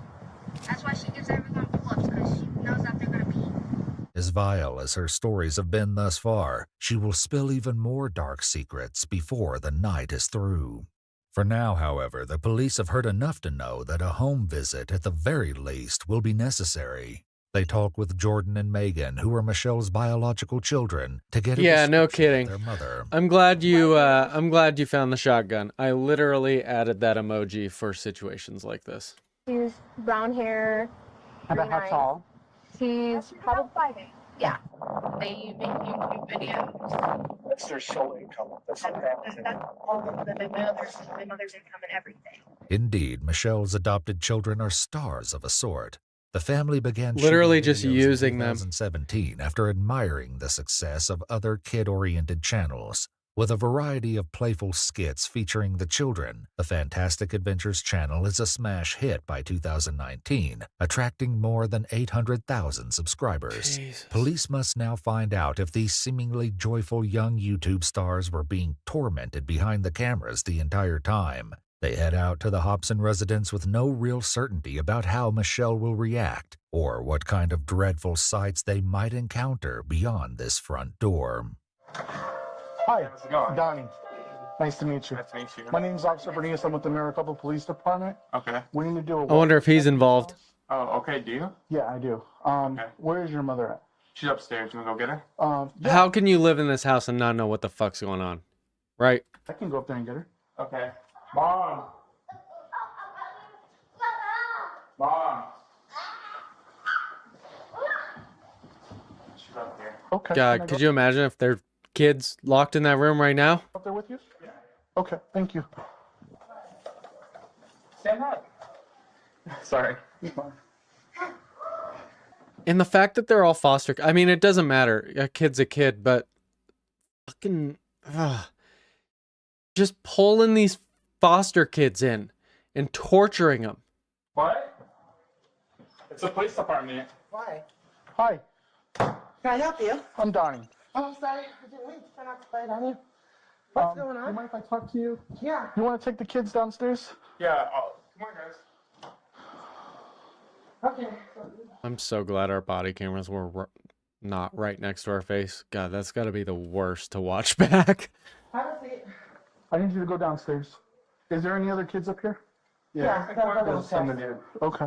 I don't think he does, Turkey. Oh, there we go. Yeah, he does. Yeah, hi. Have a seat.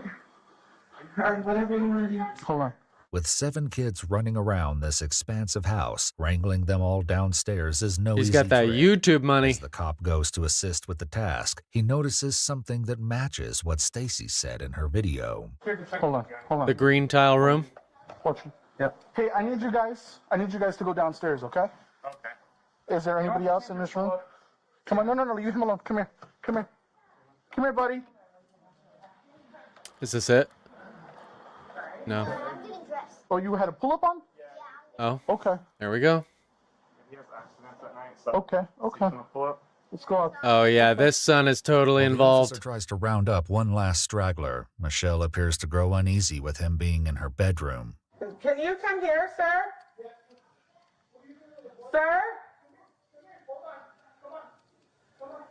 Sir? I need you downstairs. They'll gather them downstairs. With the children accounted for, the officer explains to Michelle why the police are in her house. Her reaction is not one of shock. All right, here's what's going on. Okay. Like I told you, my name's Donnie. All right? To be quite frank with you, we received a report of child neglect. All right? So that's why we're here. Okay? From who? Right now. Yeah, why would your first question be from who? And if you weren't committing child abuse, why would you not immediately be like, what the fuck? It's irrelevant. Okay?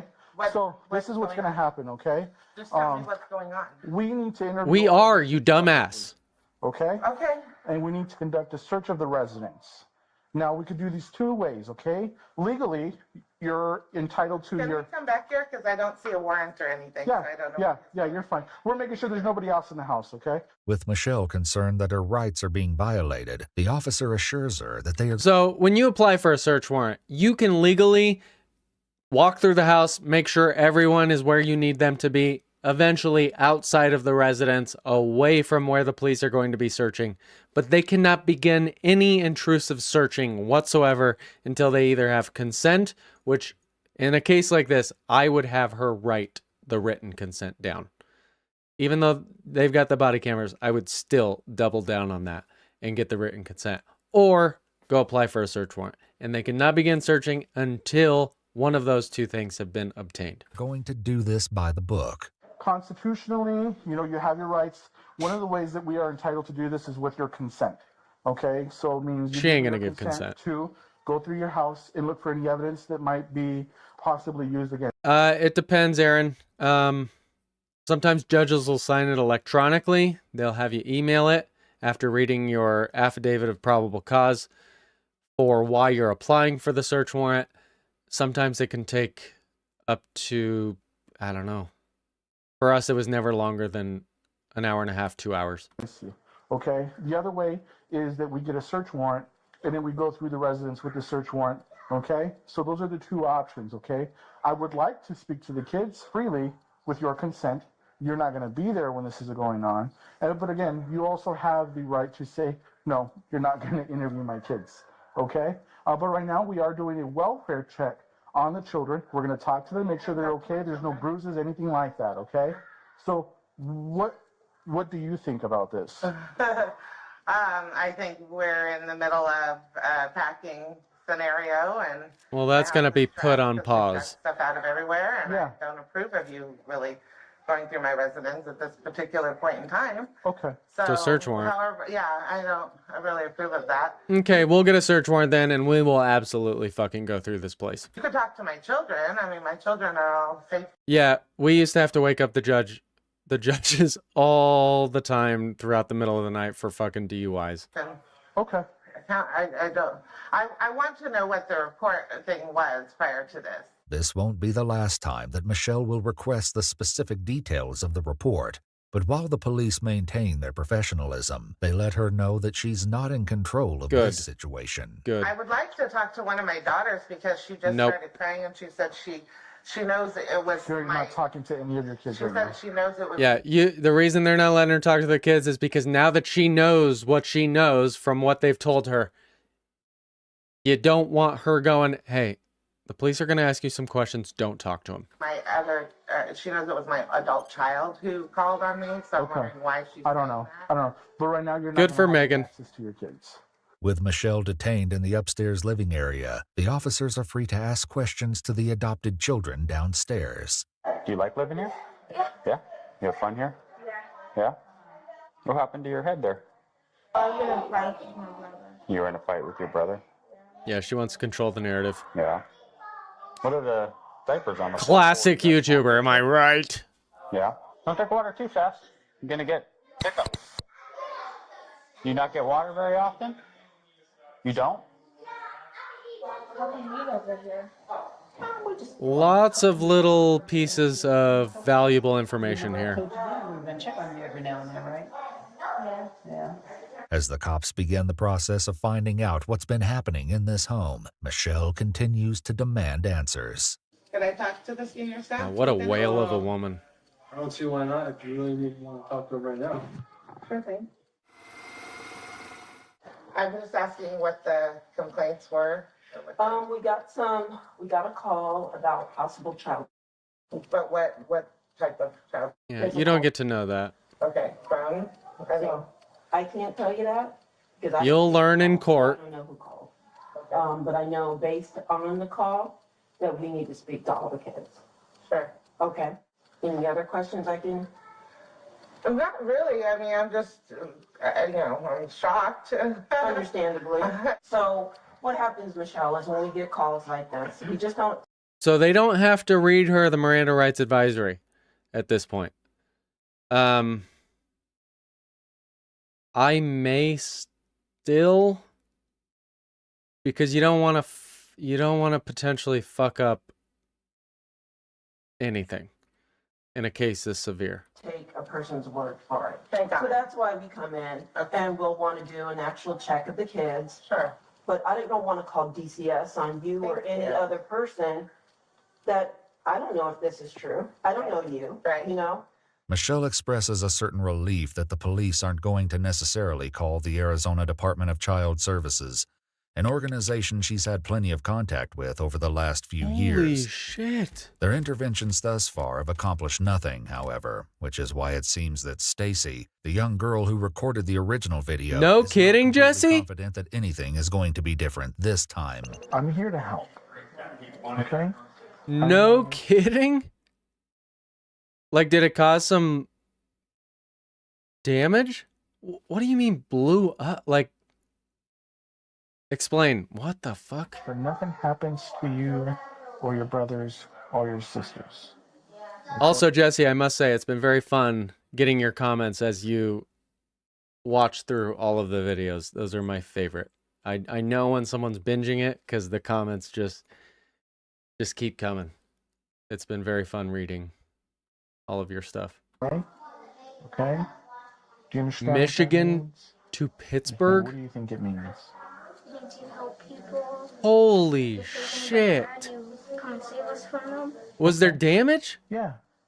To anything? You're fine, baby. You're fine. You want to sit up? You don't have to cry. You're fine. Here we go. Here. Sit down on this bench. Huh? There we go. Sit down on the bench. All right.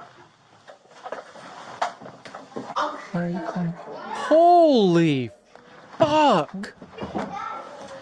Oh my god, dude. You obviously heard it. Holy shit. There's got to be video of it somewhere, right? I'm gonna have a better family. You want to have a better Oh, family? this poor girl. I'm sorry. The young girl desperately hopes that the end of her nightmare has finally come, and when she tells the officer more of what Michelle has done to her, it's clear that 6 feet in diameter? Holy shit. Oh my god, dude. salvation has arrived, not a moment too soon. You know it's really hard to leave my mom, but Yeah. Take some deep breaths, okay? you know that spray that you use when there's like bad people and stuff?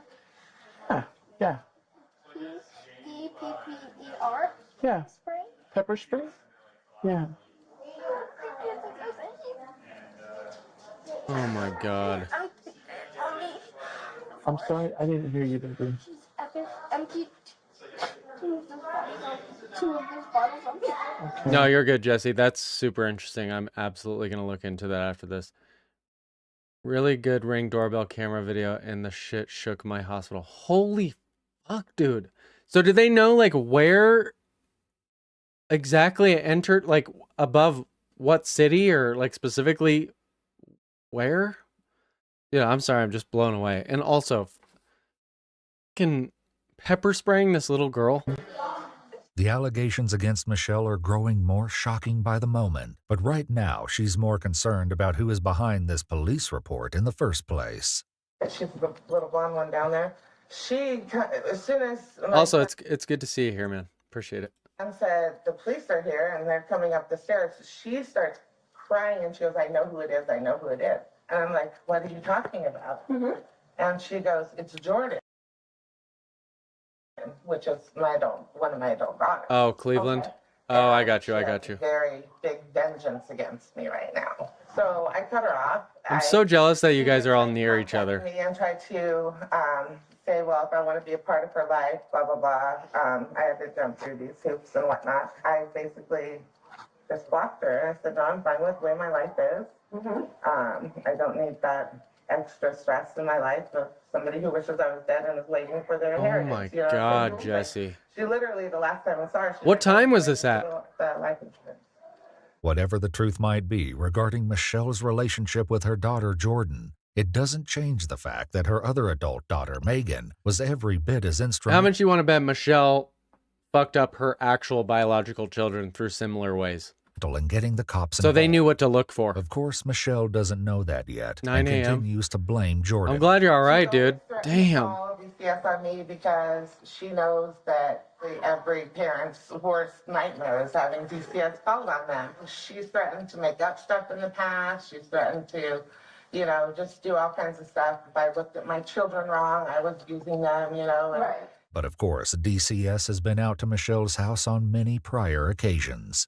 Every time my brother runs Oh my god, I bet. CPS comes, he makes us lie. It's like you say good things, not saying bad things. Okay. I'm just listening, okay? You guys saw the video that I was talking to the camera, and my sister Megan was talking to me? Yep. It's all true. It's happened. And my room upstairs. I want the door closed. You want this door closed? Yeah, because I don't want them hearing. Okay. She's terrified of her mom. All right, well, come on in. Yeah, it's pretty tight, but hey, whatever makes you feel safe, okay? I was just gonna make an Iran joke.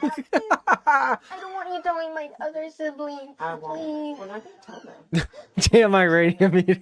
If everything's okay at home, I'm not going to tell them anything you There's said. something else I want to tell you guys. Yeah, go ahead. I know, Lewis. It's heartbreaking. Dinner. She won't let me. Yeah, exactly. Good parents don't have to worry about fucking Department of Child Services being called. 100%. Yeah, dinner. And the police tore me, and I would have let me do. And she started 4 days before. 4 days? You haven't eaten in 4 days. No, before. Okay. Since Michelle started homeschooling the children, things have not been the same. She's starving her children, but then Michelle's sitting there on 450 pounds on that couch. It clearly is not a strict curriculum, however, as Stacy says she's not allowed to do any schoolwork, and Michelle herself tells the police that she mostly focuses on teaching the children life skills because none of them are going to be, quote, rocket scientists. As the officers take in the serious acts of cruelty and neglect that have taken place in this home, Michelle grows impatient once again with the lack of information. Yeah, she didn't eat for 4 days, and then right before that, she was talking about how her mom emptied 2 cans of pepper spray on her. Somebody let me know what's going on. So they said you had more questions? You said you were interviewing one last child, so Yeah. I'm just wondering where we are from here. Right now, based on some information that we received, we are going to have... Lil B just subscribed. Okay, why? Thanks, Lil B. I'm going to release that information to you. All I can tell you is that there's going to be an investigation. So that's I don't what... have ever done this with my child. I've spanked the child. Like, what? As Michelle complains about the inconvenience of a police investigation, her adopted daughter gives the cops a glimpse at the fear her tyrant mom has instilled in her. Is there anything in here that you want to eat right now while we're waiting? Seriously, anything. Look, you got some chips. You got... Good for this officer. No, listen. Don't worry about that. No, she's not. No, she's not. No, she's not. You are not going to talk to mom right now. Okay? Wow. Grab a bag of chips. She's literally afraid to eat. Perfect. Sit down, okay? Enjoy. Look at This is a great officer. I want to help you. The realization that this child is too scared. Dude, the girl is literally trembling. Did you see that? Look at me. I want to help you. She's the trembling. realization that this child is too scared of her mom to risk eating a small bag of potato chips is almost unthinkable. But it's I swear to fuck. I swear to God, if this fucking woman and potentially her son, husband, whoever the fuck is involved, if they do not get life in prison, I'm going to lose my goddamn mind. Clear that Stacy is justified in her fear, given what she shared with the officer. Lily B. Fort Lady. I couldn't stand it. I know, baby. They were trying to kill me. It's horrible. Thing in my neck. It's horrible, baby. This is an allegation the police are already familiar with, as Stacy spoke about it in the original video. Like just 2 days ago, she said, because I was talking to my brother. He said I was talking to him, and she said she's gonna slice my neck open. Stacy tells the officer it isn't uncommon for Michelle to use such brutality and threats of violence to keep the children in line. Literally today, she got mad that I woke her up from a nap. And when she woke up from her nap, she said, you guys don't get dinner. I was like, it wasn't me. I didn't wake you up. Which it was, because I wanted dinner. I was hungry. This fat piece of fucking shit woman. Well, you don't get dinner. And I started crying about it because I was hungry. Everybody's hungry. And she's like, if you don't shut up, I'm going to take you into the bathroom and slap your mouth and make sure I cut your lip open. And I'll do it a couple more times to make sure it's nice and deep and make sure it's painful. I don't know if I still have them. You're fine, baby. Baby. I have bruises all over me because of her, especially. Okay. I want to get out of this house. As Stacy tearfully recounts the unspeakable horrors that she and the other children in the house have been subjected to, Michelle maintains the role of the good mother who is being falsely Where's accused. the fucking... Does she have no husband? No, I mean, I wouldn't be surprised. You know. There's no doubt in my mind that the son is somehow involved. You don't occupy the household and have no idea what's going on behind closed doors. I'm sorry, that's bullshit. And kids talk. You're allowed to spank the child, right? As long as it's used for discipline, absolutely, yep. Well, what else would you use it for? Be surprised. But it's you not know at all exactly, clear that Michelle. Michelle's idea of discipline fits the standard definition. You want to pull ups? Sometimes. Why? Because I've accidents. Oh, yeah. Do you have injuries? Say what? As a person who grew up with a mentally abusive stepmom, I feel for these kids so much. This is trauma they will carry for life. 100%, dude.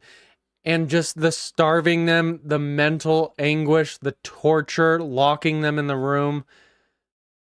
Oh my, just fucking sadism at her core.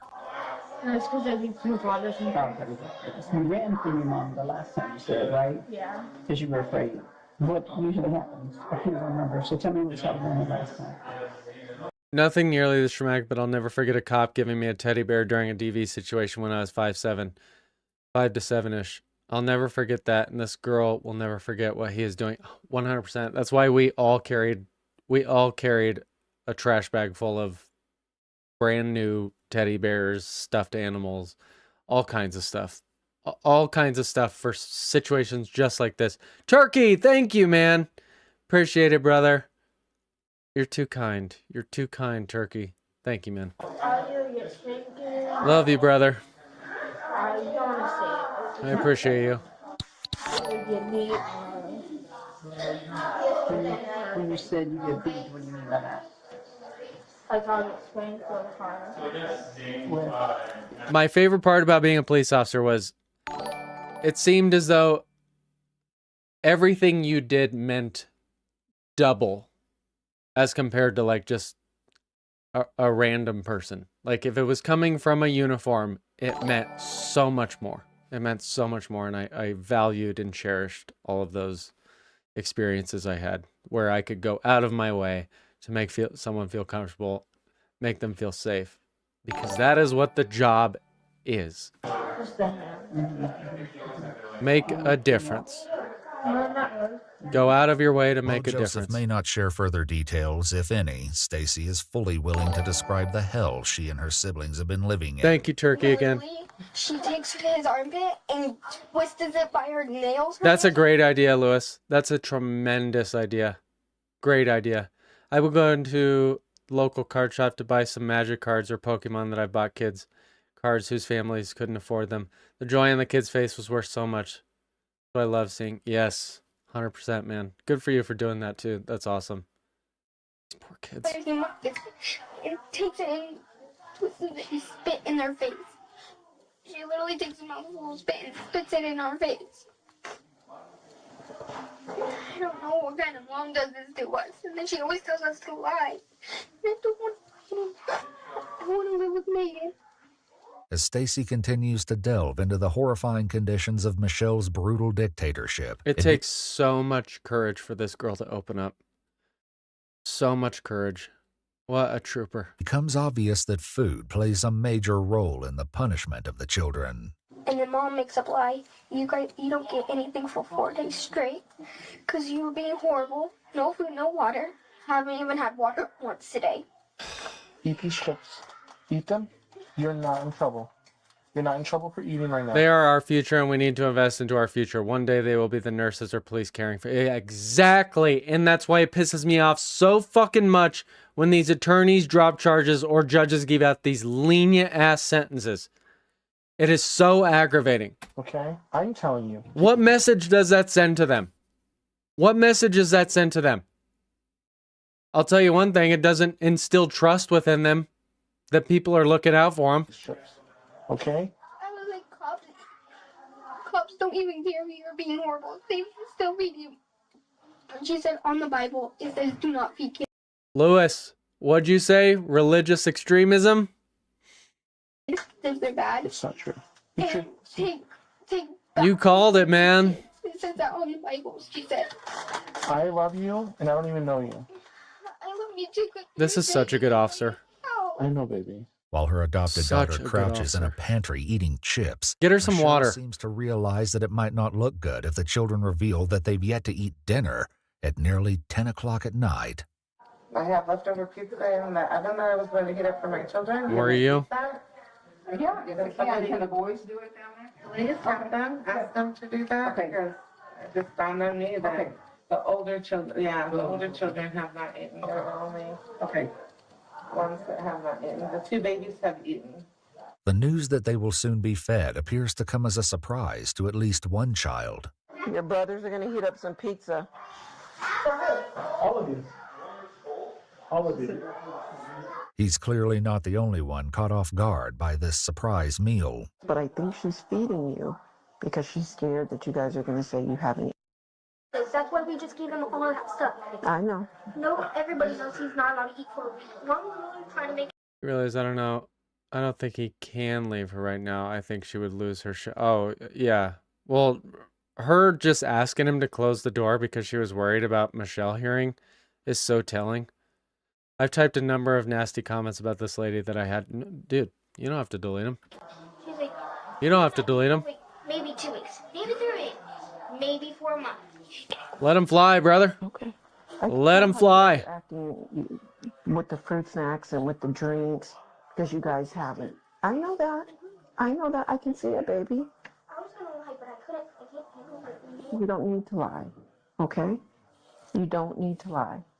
In the meantime, even without a search warrant in hand, the cops can't help but notice some odd and perhaps even... So what's probably going on right now, I know it seems like a lot of people are just kind of standing around not doing anything. One officer is most likely, I would be very surprised if this wasn't the case. One officer is absolutely typing up the probable cause affidavit and the search warrant right now and likely getting a hold of a judge. Suspicious sights. But they have a duty to keep the house in the order that it's in, to preserve any evidence, not let people talk to one another. Them talking, conversing with the kids, totally fine with that. House. Why is the key in the door here? Why is the key in the door? When we were in foster care, we had to basically have everything locked up. Oh, really? Yeah, like He's fucking involved. 100%. any sort of chemical, like any sort of like hardware, like a vacuum is considered like hardware. Mm. You have to have like all that locked up. And not to mention, she's using them. She's using them for her YouTube channel. That's how she makes money. She's making money off of these children. They are just pawns for her in her sick little fucking sadist game. The playroom. Wow. Cool. The cops are, or the kids are so relieved. Search warrant, however, and when they speak to Michelle about the process, she has a sudden epiphany. If they conduct the search warrant and there's nothing found to support those allegations, then that still benefits. Exactly. That benefits Exactly, you. Turkey. What it is now. And I know that. I know what it is now. Okay, but they still have to do their job. I So know what it is now. what do you mean by that? I just think that because of what my daughter knows, I know what it is now because she knows what a disarray my house is in. I bet you anything. Just know that the only weapon I have in my house is a can of pepper spray. There we go. That fits what the girl told her. It has to do with that. Because my daughter. Okay. I've been racking my brain all friggin' for hours right now, or forever since you guys got here. I know. And it's been hurting. And This I'm like, is what have I done? this is the one What have I done frustrating wrong? part of It's perhaps not so surprising that Michelle would make a connection between pepper spray and her daughter, considering a story that Stacy told the cops earlier. My Jordan, do you know, called you? Mm-hmm. She came home from work. I haven't seen her in like 4 months. This poor girl is traumatized. She came home from work. It was late at night. And she was hungry. So she burnt her pizza because she fell asleep on the couch. And so Mom told me to go get the pepper spray and try to pepper spray her in the face. So she ran out of the house with pepper spray on her face. So DCS should be coming Oh my out, God. and they should be taking custody of the kids. Based on the allegations. And they'll be talking to you as well. Yeah, so there goes your YouTube channel, because no one's going to watch you. Maybe you should look into some mukbang for your new content, you fat piece of garbage. Police execute a search warrant on the residence, and it isn't long before they find many troubling Exactly, things that seem Jesse. to verify Yep. exactly what the Yep. children have told them. 2 cans of pepper spray are found in a drawer, precisely matching the description that Stacy gave them earlier. They have enough for this search warrant. Okay. She has a black one and a pink one. Okay. There we go. The police also get a good look at Here's the room they get locked in. They said it was a green room with tile floor. the infamous green room upstairs, the isolated prison that Stacy alleges she and her siblings were locked inside for hours, if not longer. It's just a green room. There's a lock on it. God, like, even though she's been with this cop for probably at least an hour up to this point, like, she still is having trouble calming down and not hyperventilating. That speaks volumes about the level of trauma she's experienced. He makes me sleep with only underwear and a top on a tile floor. No blankets, no nothing. According to Michelle and her adult sons, the green room is an innocent place, meant only to be used for special effects sequences in their Fantastic Adventures videos. Police also speak to Michelle's neighbor, who says living next door to 7 young children has not been the experience she would have expected. I never see those kids outside, ever. You never see him outside? No. Okay. She just uses them. Yeah. Yeah. Tortures them and uses them. Starves them. One of them go over to the mailbox, and that's it. Okay. For a family that was so extraordinarily public in some ways, it seems they kept most of their lives hidden behind a closed door. Maricopa Police Department, open the door.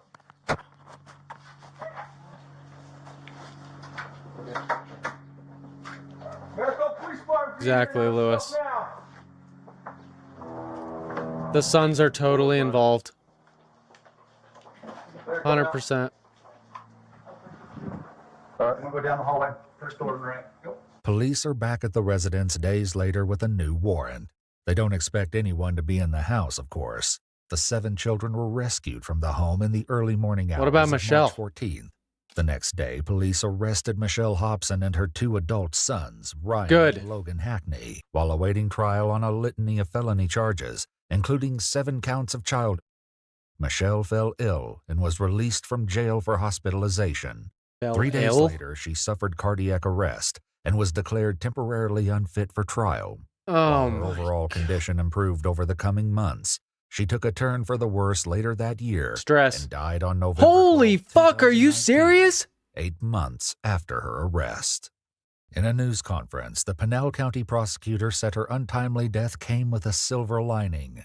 These kids don't have to testify, he said. That which is means so they true. can now begin the healing process. That is so true. YouTube terminated the Fantastic Adventures channel in March of 2019. Wow. Holy fuck.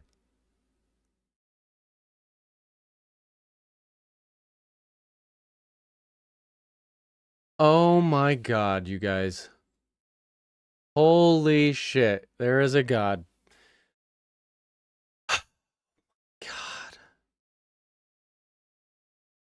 I still would have rather her spent life in prison. I really would have. But fucking knowing our court system, she would have got off with, like, I don't know, 30 years somehow.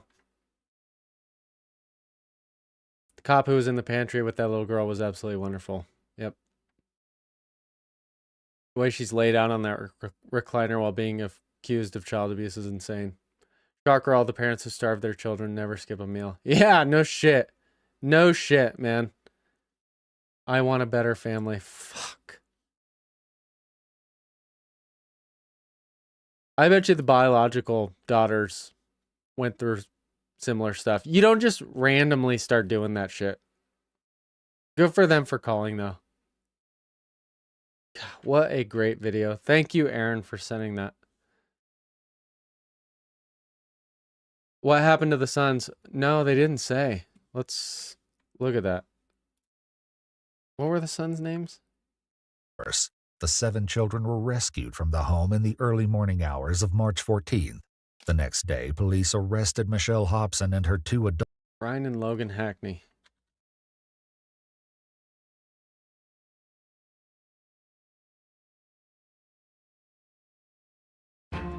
An ABC 15 investigators follow up tonight on the Arizona woman known as the YouTube mom. One of her adult sons learning he'll go behind bars for child sex crimes. The ABC 15 investigators have followed this case for years into the alleged House of Horrors. Only 3 and oh my God, what the fuck? Multiple failures from So not only were they starving them, torturing them, making them sit in soiled diapers, starving them for 4 days, but the son was likely abusing them. Officials who didn't intervene to police delays in submitting charges for sexual abuse. Here's ABC 15 investigator Nicole Grigg from court. Ryan Hackney in court Tuesday after taking a plea deal for child sex crimes. He will be sentenced to 3.5 years in prison. And sir, please state your name and date of birth. Hackney and his brother Logan are the biological sons of the woman known as YouTube mom Michelle Hobson, who started the popular YouTube series Fantastic Adventures. Hobson was later charged with child abuse after investigators say some of her kids were starved for days, even locked in closets. This defendant does acknowledge that he did suffer significant abuse by his mother. And he acknowledges that he, out of all of his siblings, foster children or biological, he received the least amount because he didn't give pushback to his mother. Ryan Hackney sentenced to 3.5 years for sexual abuse of a child and attempted sexual contact with a minor. He must register as a sex offender.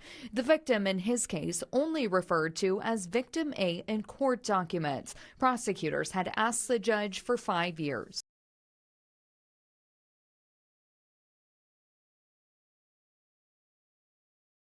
What? I'm sorry, what? No charges? No charges related to the video we just watched for these pieces of garbage.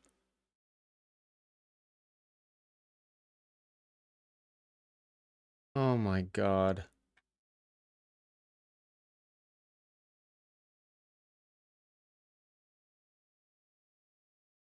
Unbelievable.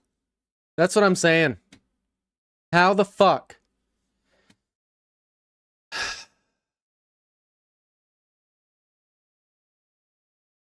Guys, I gotta take a break. I have not only the main channel video making me cry. Jesus, yeah. I gotta go eat. I gotta go eat. It's so hard to have faith in our justice system. I've said it before. Black Lives Matter was right when they said it was broken, but not for the reasons they said it was broken. The real victims of our justice system seem to consistently be the children. Those are the real victims of our justice system. Genuinely. Genuinely. It is so fucking heartbreaking, and I'm so tired of it. I'm so fucking tired of it. Oh my God. Yeah, and only 3.5 years for sex crimes. Unbelievable. Yeah, I will. I'll look those up. It's good to see you here, Jesse. Like I said, I've been following your comments as you binge through the videos. Appreciate it. I really do. Turkey, thank you for the gifteds. Everyone that gifted, thank you. Appreciate all of you. I'll be streaming this weekend as well. Probably Friday night. I've got 2 interviews Friday. I'm pretty excited for. So, wish me luck. But thank you guys. Happy St. Patrick's Day. Danny got us some St. Patrick's Day goodies that I'm gonna probably eat way too much of. Yeah. Jesse, join the Discord too. Kimmy, thank you. Lewis, thank you. Turkey, thank you. Jesse, Damien, love you guys.